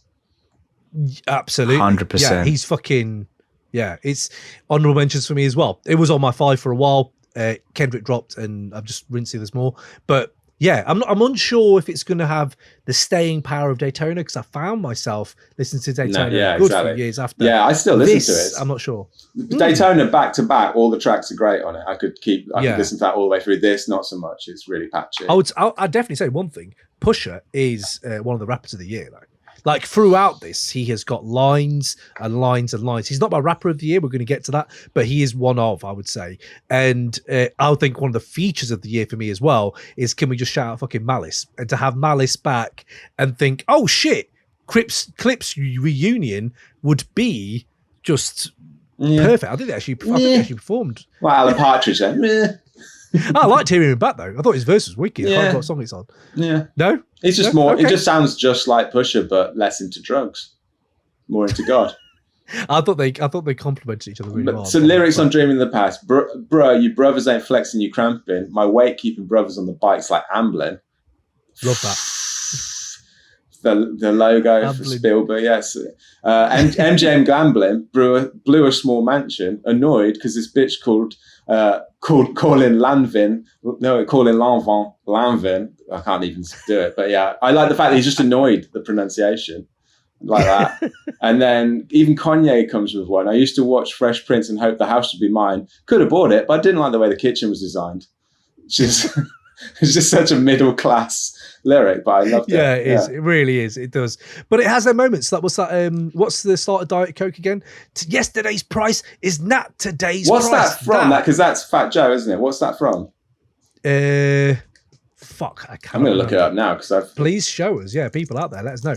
But mate, yeah, I love Pusha's output this year has been fucking great. That album's good. Ray, you in on that album? How was Pusha? the kitchen designed in Will Smith's Fresh Prince? Do you remember they had the island? Yeah, and it's it had kind of like a table, and then it had. And just they're kind of clicking over to the side, but. Yeah. But I suppose that's because you got Jeffrey, haven't you? So Jeffrey would just be over there, and the family would be kind of. Of course he would. But Jeffrey was obviously. Anyone start the new Bel Air? What? I'm never watching that. I'm never watching that. Why would you watch that it today? Have you watched? Just because we had nothing else to watch at lunch, so we thought put it on. Literally watch anything else. Why would you watch that? I'll watch my Cities of Ease music videos again then. Watch new Bel Air above Cities of Eve, and then. But Pusha T for you, Ray. What's he saying? Pusha T this year for you? You try and steer it back to the subject at hand. I'm trying to get us wrapped up on time. Don't know if that's the Pusha T album. Actually, there's a lot of it. To be honest, I went for a walk before this because I wanted to persuade myself I wasn't dying of COVID. I mean, which I am slowly, and I just found myself listening to the whole album because I usually go for you guys' suggestions and just skip until something moves me, and just all of that. I mean, I obviously skipped to Diet Coke because I was like, that's just such a ridiculous fucking show. I don't know how. There's something about it, isn't it? There's something, when it's just the stars align and there's something there's something simple. It's really simple about it. It's just it's right. one it's a 4-bar loop, isn't it? That's it, done. And it's just something about it where you can just fucking listen to it forever. It's ridiculous. But it's Kanye, isn't it? It's Kanye. Yeah. No, it's not Kanye. It's half Kanye beats, half Pharrell beats. No, but that beat's not. I can't remember the name of it. It's some guy Diet Coke, isn't? No. It's some other guy. Ah. Oh, okay. Yeah. Oh, well, right. Like another producer. I'm blanking on his fucking name now, but because I just saw some. So I've been at home with COVID, so I've been 88 Keys and Kanye West. 88 Keys. Right. Yes, 88 Keys. Yeah. So I only came across it because you make the mistake of opening TikTok and you're like, I'll just look for a couple, and then 3 hours disappears. And one of the videos I saw was him explaining that he made that beat like a few years ago, and now it's blown up because of Pusha T. Yeah. But anyway, yeah, a few years ago. Yeah, amazing. Yeah, but yeah, Diet Coke, one of my bangers of the year. There you go. Well, Ray, I'm glad that you're on board again. Another album that we're all on board with. We've done this a few times, twice today, which is more than usual. Midterm reports. Do we all like? Do you like the other tracks on it, or is it just the singles that you, or those tracks that they're over? Because I wasn't that fussed about a lot of their other stuff. No. I think it's got. I think what we talked about Brambleton. That's fucking. Yeah, it's all right. It's pretty good. Yeah. Dreaming of the Past. Hear Me Clearly is another great one. Rock and Roll I didn't like to begin with, but the Kid Cudi thing came through. So yeah, no, there's actually quite a few. Open Air. That's another one, mate. Yeah, it's fucking solid. Just comes in a year when I've just rinsed other stuff more. Do you know what I mean? Or I don't know. The Coke rap is always good, but when you've got Conway doing what he's doing, that I don't know. That elevates it above Coke rap for me at that time. But there we go. So Ray, have you got your last one? Shall I do my last one? I got two more because mine. Go on then, Ray. Because I got five, whereas you both semi-generic and repeat your choices over each other. Love that. No? Ray, what you mean? We agree on things. I know that's foreign to you, mate, but you know. Raymond, what have you got? What is your next one? So next one is Meth Lab. Oh, Method Man. So yeah, right. Reaction. Oh, Method Man. Mate, Meth Lab 3 in it. It's Meth Lab 3 as well, isn't it? Yeah. Meth Lab 3. It's just. Yeah, he's had two others. Let's not forget. Did you forget that you had two others? Because I did. Yeah, I didn't really like. I love Meth, I do, but solo projects went out the window after 2002, mate. Just for me with Meth, never had a solo project where I've been like, what happened in the 90s was fucking great. You know, I didn't even like his solo projects in the 90s. Like, I liked some songs off them. Didn't like the albums that much. Probably the worst solo. Not the worst. There's probably some shit members who brought out worse albums. But yeah. No, but you love the one about Armageddon. That one, when he's like, yeah, it's all right. That's all right. That's all right. Yeah, it's got I remember that one. Called Armageddon, doesn't it? But Ray, go on then. Meth Lab, Method Man. What is it about this album? How's it got into your 5? All that good shit. Why do you like this, Ray? Why? Just Meth kills it. Meth just displays why he's a top 5 rapper. Just fucking effortless. Wow. Just the charisma and lyricism and the flow. Just all of it is just and the beats across here are ridiculous. Plus, he's got people like fucking. The Butterfly Effect, RJ Payne. That's just, we've already spoke about that. That track's just fucking ridiculous. And Live from the Meth Lab, Redman, KRS. It's just there's another Switch Sides with Jadakiss. There's just loads on here, which is just people from the 90s showing, just doing what they do. I really fucking enjoyed it. I just noticed Ninja's Rose has noticed that I'm not looking too rosy. Anyway, I'm trying to look more alive. Let me put the light on. As you say that, Osman does say, wait, does Cam write down every oh wow? Oh wow. It's actually, I think what the phrase was, I was like, wow. That's the reference that you're looking for. Ninja Rose, Pusha is my number 6. I think it's his best project so far. Oh, outside Diet Coke, I think Pharrell got Kanye in the beats. It's a wrong opinion, but you know. Okay, no, I'm here for that chat. Brambleton's Neptune, Brambleton's Pharrell, isn't it? Ninja Rose, I have to say, Ray, you're not looking too rosy. There we go. You're looking the same colour as Roger from American Dad at the moment. Yeah. Oh, God. Oh, wow. But, okay, so Pusha, I'm glad that we got to talk about Pusha, though. In the same year, there's quite a bit of shit. 2022 didn't seem like it started so quick and so much good shit. Kind of, I don't know, I kind of settled down a little bit, but looking at this now, fuck me, we've had a bit of a year, haven't we? It's actually quite good shit. So, okay, my number 1. So, Ray, you got one more. Do you want to do your number 1 now? What other one you got there then? It's not number 1. They're not in order. Your last one then. The last one is... Your number 1. Probably is my favorite. The beats on this are fucking ridiculous, but it only just came out, so I've not had time to rinse it properly. Logic's latest album, Final Days. Oh, I've not even heard it, mate. You not listened to it? No, No, what's it called? Can't remember. It's called. I started it at 4:00 yesterday, and I only just finished it. It's that fucking long. Oh my god! 30 tracks. Final Days. Vinyl days. Oh, okay. I thought the final days sounds very much of that meme where it's like, you know, when he comes out, he's like, I was going to kill myself yesterday or something like that. That fucking hell, yeah. He's a yeah. I mean, he divides opinion. I have liked him very much in the past. I haven't kept up to date too much. Ray, what is the Vinyl Days 30?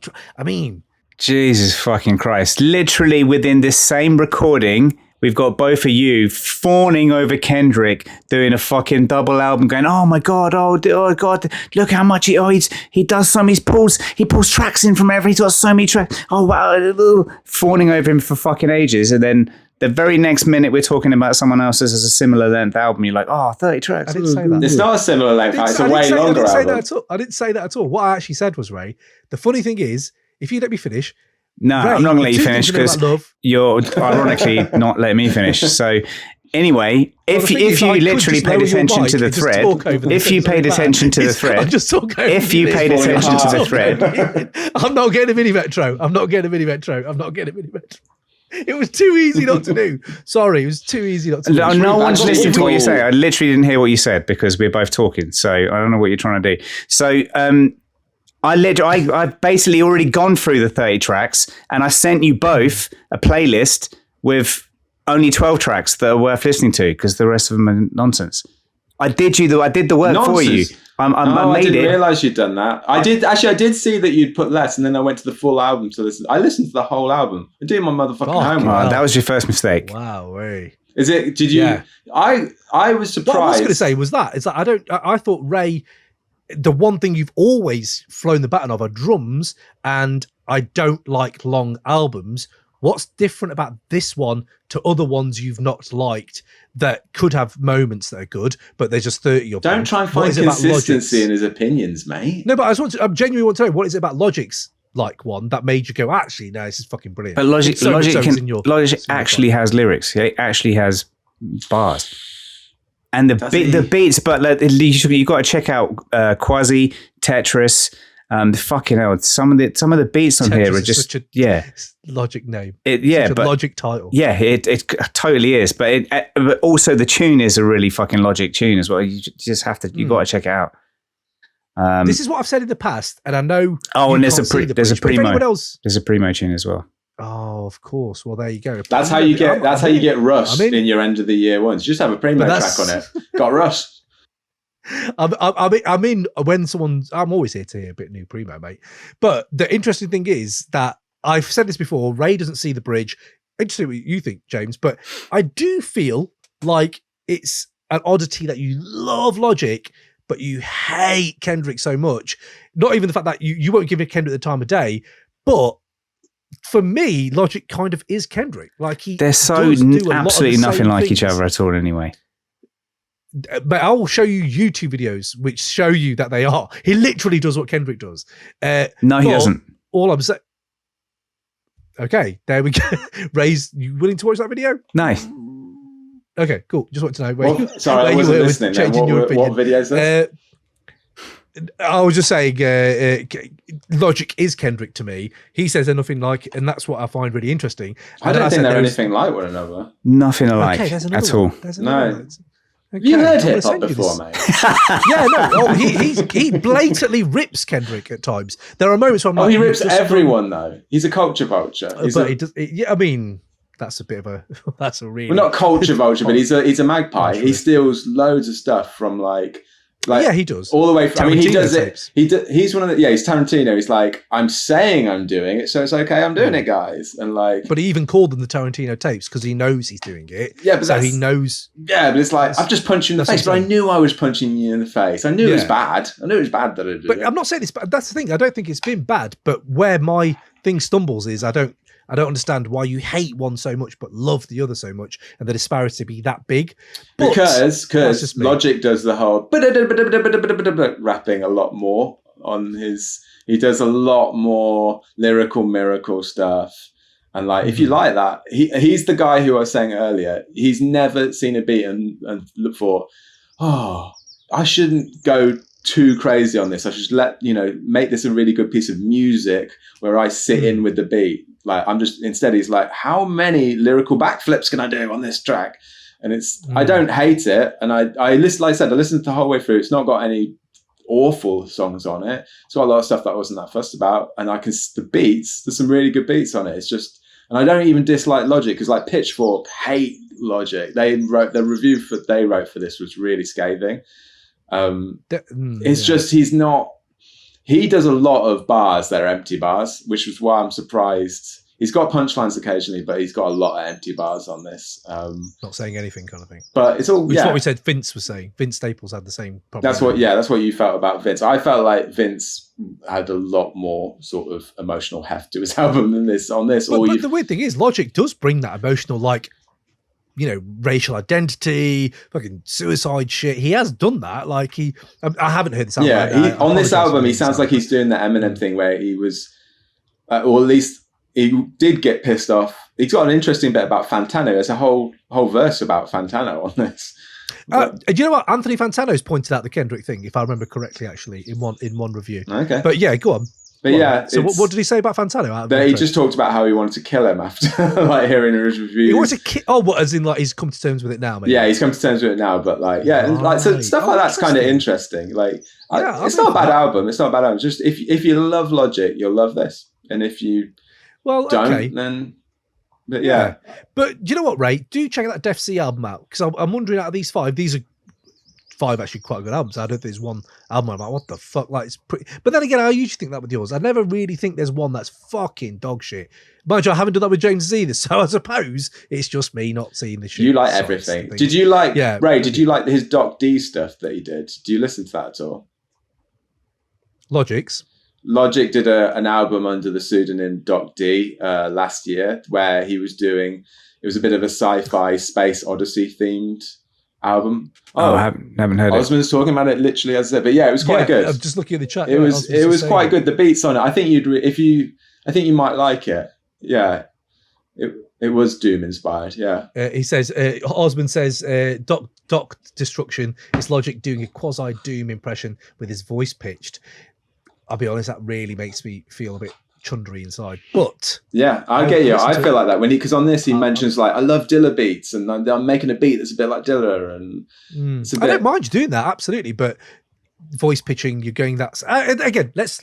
When you go to a party and it's a kid's birthday, and they're like, the kid goes, bring the piano out so I can show everyone how to do the piano, and like, I can jump the highest on the trampoline, and like he's like that. Logic is a bit. It's like everyone. There's a bit on it where he talks about how he beat Jizza in a chess game. Oh mate, okay, we get it. He's taking. Oh wow, you've gone too far now. Reference though. He loves the 90s references. He does. He knows his shit, to be fair. Okay, quickly into the chat before our last ones to round up. Here we go. Steve Piper. Did anyone big Cocodrillo Turbo? It's a weird one. Mate, Sub-Zero is one of my bangers of the year. I fucking love that. As I said earlier, I saw Action Bronson live. He was great. He did quite a few tracks off it. And that is one of the strongest Bronson projects in a while. I do really enjoy that. 30 tracks of Logic is 29 too many tracks of Logic, says possibly. Well, fair play to you. Aaron, me neither, only listened a few times. Okay, talk about Bronson, fair. And I enjoy Young Sinatra mixtapes, and commercial albums haven't done it for me. I was back on with you, actually. That's where I kind of really enjoyed Logic when he first come out, and the Tarantino shit was good as well. But kind of lost in the ether as it went. But there we go. So Ray's 5 is set. James's 5. Shall I do my next one? I'll do my next one. Here we go. Right. So my number 1 album of the year so far. It's just been a fucking year for this man. Aethiopes, Billy Woods, and Preservation, sorry, of course, who for heads back in the day probably know he did tracks on the Ecstatic with Mos Def and DJ'd for Yazin Bey and stuff like that. But not just that, he has done stuff with Car. He has been in the game for a long time, and yet his production still sounds so fucking different for me to other people. And where do I fucking start with this? I do feel like if you guys enjoy this, I will do a Billy Woods review with some people if you want it, because we haven't really got time to go into it right now. Not with these two. They fucking don't do it. It's dense it's so dense. Yeah, it's for the real heads who love that shit for sure. But do you know when you said that backwards? Lucid, I told Bessie is another album, honorable mention. I'm only really getting in. It's again, like I said, dense. You don't just go rip it in one. A bit like Iblss, Raja's Son, and Cities of Eve. I'll rip that in one and be like, whoa, it's kind of hit you in the head more. Aethiopes has just been, I don't know, man. This guy's just, whatever you do think, his artistic run is probably one of the best of the century, and this is odd that he doesn't keep bringing the level he's going for. I mean, the level he's aspiring to with the artwork being Rembrandt, the Aethiopes thing. Obviously, I think not obviously because I didn't know, I had to really look it up, but it's what Europeans used to call Africans during the slave trade, stuff like that. You have all that level he's aspiring to. He's putting Rembrandt on the fucking album cover now. Like he's going, I don't think he might be consciously doing that, but he's ripping, like, it's just a fascinating window into a life I don't know much about. His identity and how even the skits on this album, he worked, it's a 1970s film. He worked at Kongi's Harvest. I have wanted it to do, I'm going to watch it.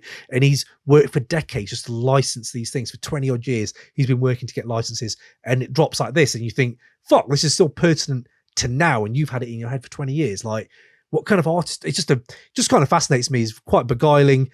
I feel like people have called him or backwards and this kind of hip hop like the vanguard of underground hip hop, and I kind of see that. I can absolutely see why it's been horrible to say the word packaged, but it is slowly becoming that. Over Arm & Hammer's massive success for underground hip hop, obviously not massive in commercial sense, but like, I don't know, what does Billy Woods get? A few 100,000 streams on Spotify compared to, someone like Logic who probably gets millions. So. Well, he's got quite a lot on this. Billy Woods, each track is easily over 100,000 streams. So okay, but average of about 250. That's pretty good. Okay, so that's actually quite big. So sizable enough for you to make an imprint. It's a bit like, back in the day, in Bristol, there'd be fucking all that shit coming out like dubstep and stuff like that. People only needed about 100, 200,000 people to hear the music, and then you birth Burial. You know what I mean? And I'm not saying Billy Woods is going to birth anyone. At this moment right now, he is someone, if you sleep on the care and craft he puts into albums like this with a producer like that did Alchemist with Haram, now he's got Preservation on. I think it's just premium. It's just premium. Like fucking Sugar Molasses Rum has just been the way he writes, just the way he says it is so fucking powerful. It's like a fucking war cry. And then you start seeping into you like, yeah, the three aspects of the slave trade back in the day were those three things. And that's the weird thing when you have this album, maybe you don't listen to it every day. Because it's a little bit like, what was the album? We've had a few albums of the year where we've been like, it's heavy. We talked about Conway this year, didn't we? We were saying Conway's heavy. You don't do your dishes to it. It's a bit like Aethiopes, but I do my dishes to this shit because I love the production and Billy Woods' fucking humor on this is amazing. Like, I just find it, there's some moments where I've got here, which is just ridiculous, but I'm going to go into them in a bit. James, Billy Woods, Aethiopes, where are you with that record? It was a really interesting listen. Probably it's one of those ones, where I'm not sure how often I'd play this, maybe not much, but it was artistically really interesting. The beats were really dark, menacing, took me to, and his lyrics take you to a different place. Like you say, it's an insight into a different world, into his mind. Didn't love it, but a little voice sounded out in the middle of listening to this where I was like, that sounds familiar. I haven't heard that voice in a while. I didn't realize who it was. Breeze Bruin. And I was like, who's that? That sounds like the guy from Prince of Thieves. It is the guy from Prince of Thieves. I hadn't heard him for fucking ages. So that was quite... He's a teacher now. But Breeze Bruin's album last year, Ray, I told you about this last year as well. I think you actually did check it. It's fucking brilliant.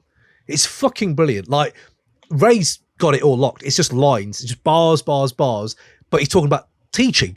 And he's talking about that. Cool. Genuinely, I might give that a listen. That sounds cool. The fact that Breeze Bruin is having this little bit, it's not even a little bit, he's been around for a while, but in my radar, he's coming more into my rotation.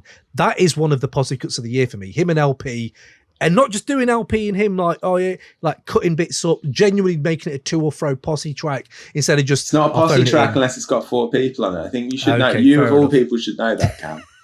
Fair enough. I'll give you that. But as a crew track, it's quite good that you have people who, at least it sounds like they've been in the studio together, right? It's at least LP is doing that shit where it's like, okay, and I love LP, and it doesn't do any favors for maybe Billy Woods and Backwards trying to maybe separate themselves from the whole, fucking Cannibal Ox situation. But fuck it, they don't need to. They don't fucking need to. They can do what they want. It can be Cannibal Ox Part 2, as I've said before. It's fine. But I think that, for me, it's, there's just moments in it where I've got written here, Woods is going darker and funnier with his lyrics on here about war, paranoia, fear, pain.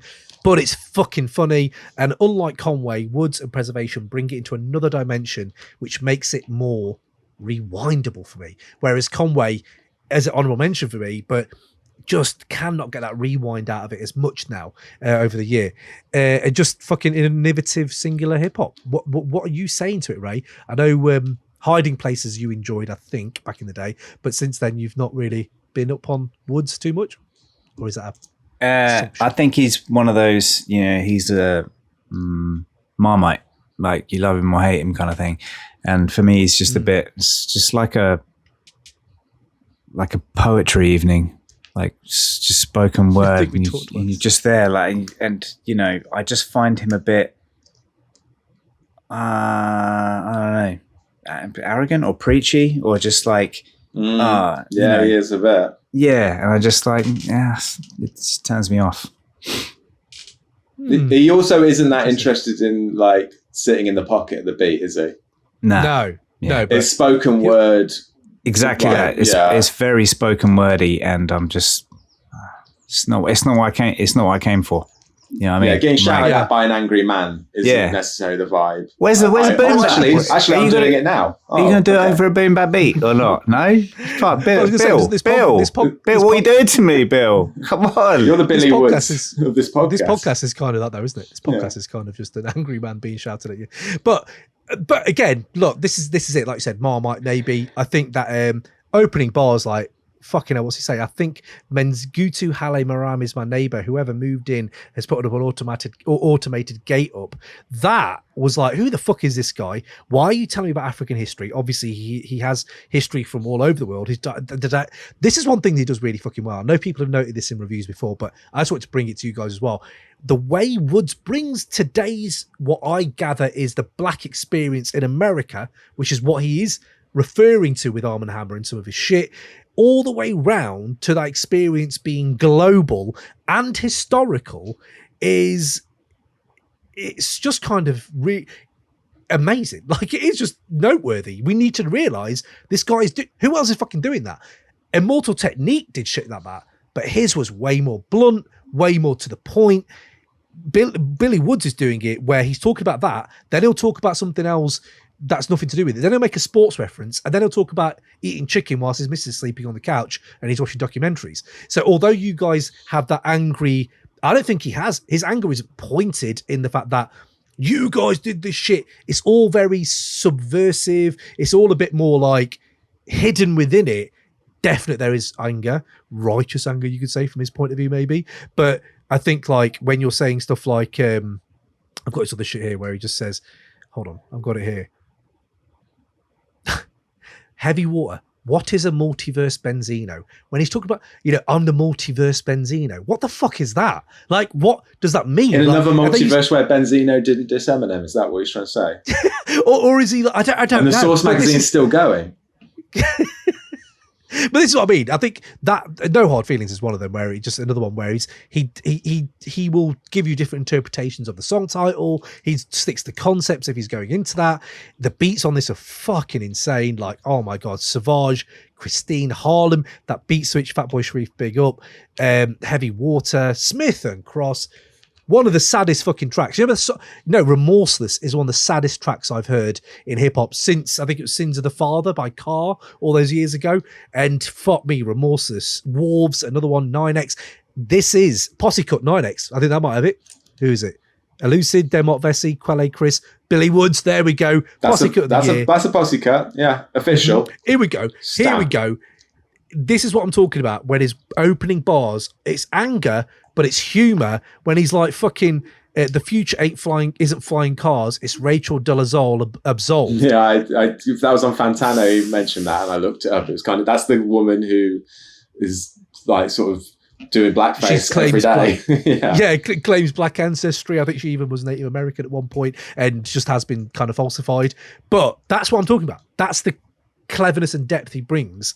It does make you Google, yeah, fair enough. But Jesus, like, I love doing that. So I don't think there's going to be much that's going to. I mean, I love Lucid new album. Imagine someone put this on Twitter. Imagine if Lucid and Billy Woods had brought out this as a love box and Beneath Below. The Outcast album where it was like they're going to play this at Lovebox this year. Not a fucking love box. How have I got this fucking speaker box? Jesus Christ. I'm so tired. I've not even got COVID. Andre and Big Boy brought out that double album. This could be that if they'd done that. That'd be amazing. But yeah, so James, fair enough. Ray, fair enough. Fair enough. But Ray said his piece, right? So let's have a look at what people are saying in the chat before we wrap it up and get James's last one or Ray's. No, I'm done. We're all done. That was it. That's it. Oh wow! Look at that. Look at that. Pretty much within an hour. We're 2 hours. That's amazing. And we've not even got to all the other categories yet. I can't. I've got to go. I know. Don't worry, we'll do it. But so let's have a quick listen to what people are saying here. Anyone feeling Quelle Chris Death Fame? That is one of my bangers of the year. It will be done in the categories in a minute. That Ninja Rose is fucking brilliant about artists dying, what it feels like afterwards for people left behind. Oh, actually, it's amazing. It clicked. Cam Ninja Rose, thank you. I knew you'd get into Billy Woods. It's sausage. Osman Iqbal's called it sausage, and Heavy Water are incredible tracks. LP and Breeze Boone collaborating again is great. Yeah, absolutely. They were part of their short-lived Indelible MCs from the Raucous days. There you go. Boom. I didn't know that. For you. Steve Piper, LP and Killer Mike have been in the studio with West Side Gun. Might be hearing that later this year. Oh, that sounds Run the Jewels with West Side Gun. I mean, I'm here for it. Whose beats are they going to be over? LPs or stuff that West Side's bringing? It's got to be West Side curating, I'm sure. Yeah, because you've had Killer Mike on Alfredo, so it's not the craziest. But no, still, I'm here for that. Made Men greater than Arm & Hammer, says Osman Iqbal. Benzino all day till you die. I like the beats better than Eastern Medicine, Western Illness, which are pretty good. I love that album, Osman. But the beats on Aethiopes might just be some of the best that fucking this year. It's just amazing. But yes, there we go. So we are going to go into our categories in a minute, but let's bid adieu to James. Ray, are you comfortable staying on for this live show to do these categories? Another 20 minutes or so? He looks it. Your time. He's slowly showing yellow. What are these categories? You falling over Kendrick and Billy Woods even more? Or? No, we've got lots of cities of Eve here. We have got coming up bangers of the year, verse of the year, feature of the year, 90s rediscovery, best hip hop moments on the podcast, best hip hop moments in. Just do it as a separate one. We'll do it another day. You want to do this one? I'll do it with you another day. Yeah. Okay, right. Let's lock that in for another day. Long out my process even more. But it's all there, isn't it? But do you know what we'll do? We're going to half this. We're going to do top fives for you patrons, and thank you for supporting. Honestly, big up. Thank you for supporting us. We hope if you want more, let us know what other stuff you want, because we'd like to do that shit for you. But we should do the next one just live on YouTube then. Maybe what we should do is the category just live on YouTube and let everyone join in and see what fun we can get up to there. That would be cool. But yeah, let's have a think about it. But either way, sorry it's cut. I mean, 2 and a bit hours. I'm sorry we're cutting it short, but one of us has got COVID over here. He's fucking struggling. He's turned white. He's turned from grey to yellow to fucking white. This guy. I'm not the whitest man on the podcast anymore. yeah. He's not. James is the whitest man, and I hope that's give you enough food for thought for tonight, guys, in the chat. But yes, so last great thing you heard then, guys, before we go. Ray or James. I'll go James. Let Ray go first. Let Ray go first. I haven't prepared. Last great piece of music you heard, Ray. Could be old, could be new. What is it and why? It is Second Exit. Are you familiar with Second Exit? Are they a group or a band? What is this? I think they're a UK group, and they had a track called If You Wouldn't Mind. And never heard of them. It's just a ridiculous tune. It's from, I think it's recently been re-released this year, and I think the album's from 2019. No, 2016. Self-titled album called Second Exit, and they just got a tune about it's just about the Jubilee line, being on the Jubilee line. If you wouldn't mind, it's just and just the way he raps about just. The Jubilee line just being a bit of delay, and then just being at parties and just not really wanting to be there and just being fake to be, but just anyway, there's the way he. Hold on, you just said, what did you say? Self-titled? No, second exit. I had to bring in another klaxon for you there, mate. Come on, demigod, self-titled. Even if you just say the words self-titled. Yeah, but I didn't say self-titled. I said second exit. But anyway, no, but you said it's a self-titled song. Oh, okay, yeah, fine. Me and you got it, Cam. Don't worry. Yeah, it's fine. So it matters. The real hip-hop. But okay, right. We're gonna do, you know what? The next episode, I just realised we're gonna expand into more of this other shit, like non-hip-hop music of this year, and I hope you bring these guys. They sound great. I think we should do a hip hop book club, but you bring an album and everyone's got to listen to it, and then the viewers come on and tell us what they think about it too. Oh, okay, yeah, I'll hit a book club, yeah. It's like Oprah. You're the new Oprah, is what I'm saying. My thing before I go, my last great piece of music. Have you seen A Bigger Splash, Cam? Why does that ring a bell? The guy who directed Call Me By Your Name, the film he did before that with Tilda Swinton. The old school one, yeah. Have you seen it? Yeah, back in the day, yeah. I cannot remember it. It's got a brilliant piece of music in it. It's a great film, but Observatory Crest by Captain Beefheart and his magic band. So, wow, yeah. You've been in the Beefheart realms. Go and check those that realms, out. It's lush. Yeah. Those realms need psychedelics, I feel, Captain Beefheart, because they're fucking mad. But there you go. I love that. My last great piece of music. Shit, I didn't even think about mine. Well, I was too busy listening to yours, guys. What have I got here? What I last listened to? Last listened to, and it's still fucking great. Beast of No Nation by Fela Kuti. Just one of the best songs of all time. Okay, I'm adding that. I'm gonna. Oh mate, it's fucking incredible. We play that regularly in the house, and it's got a lot of changes in it. It's just fucking incredible. Okay, that's added to my to listen to list. But there you go. So people in the chat, big yourselves up. Steve Piper, I picked up a self-titled and book-wide album for $5 today. Another one anytime.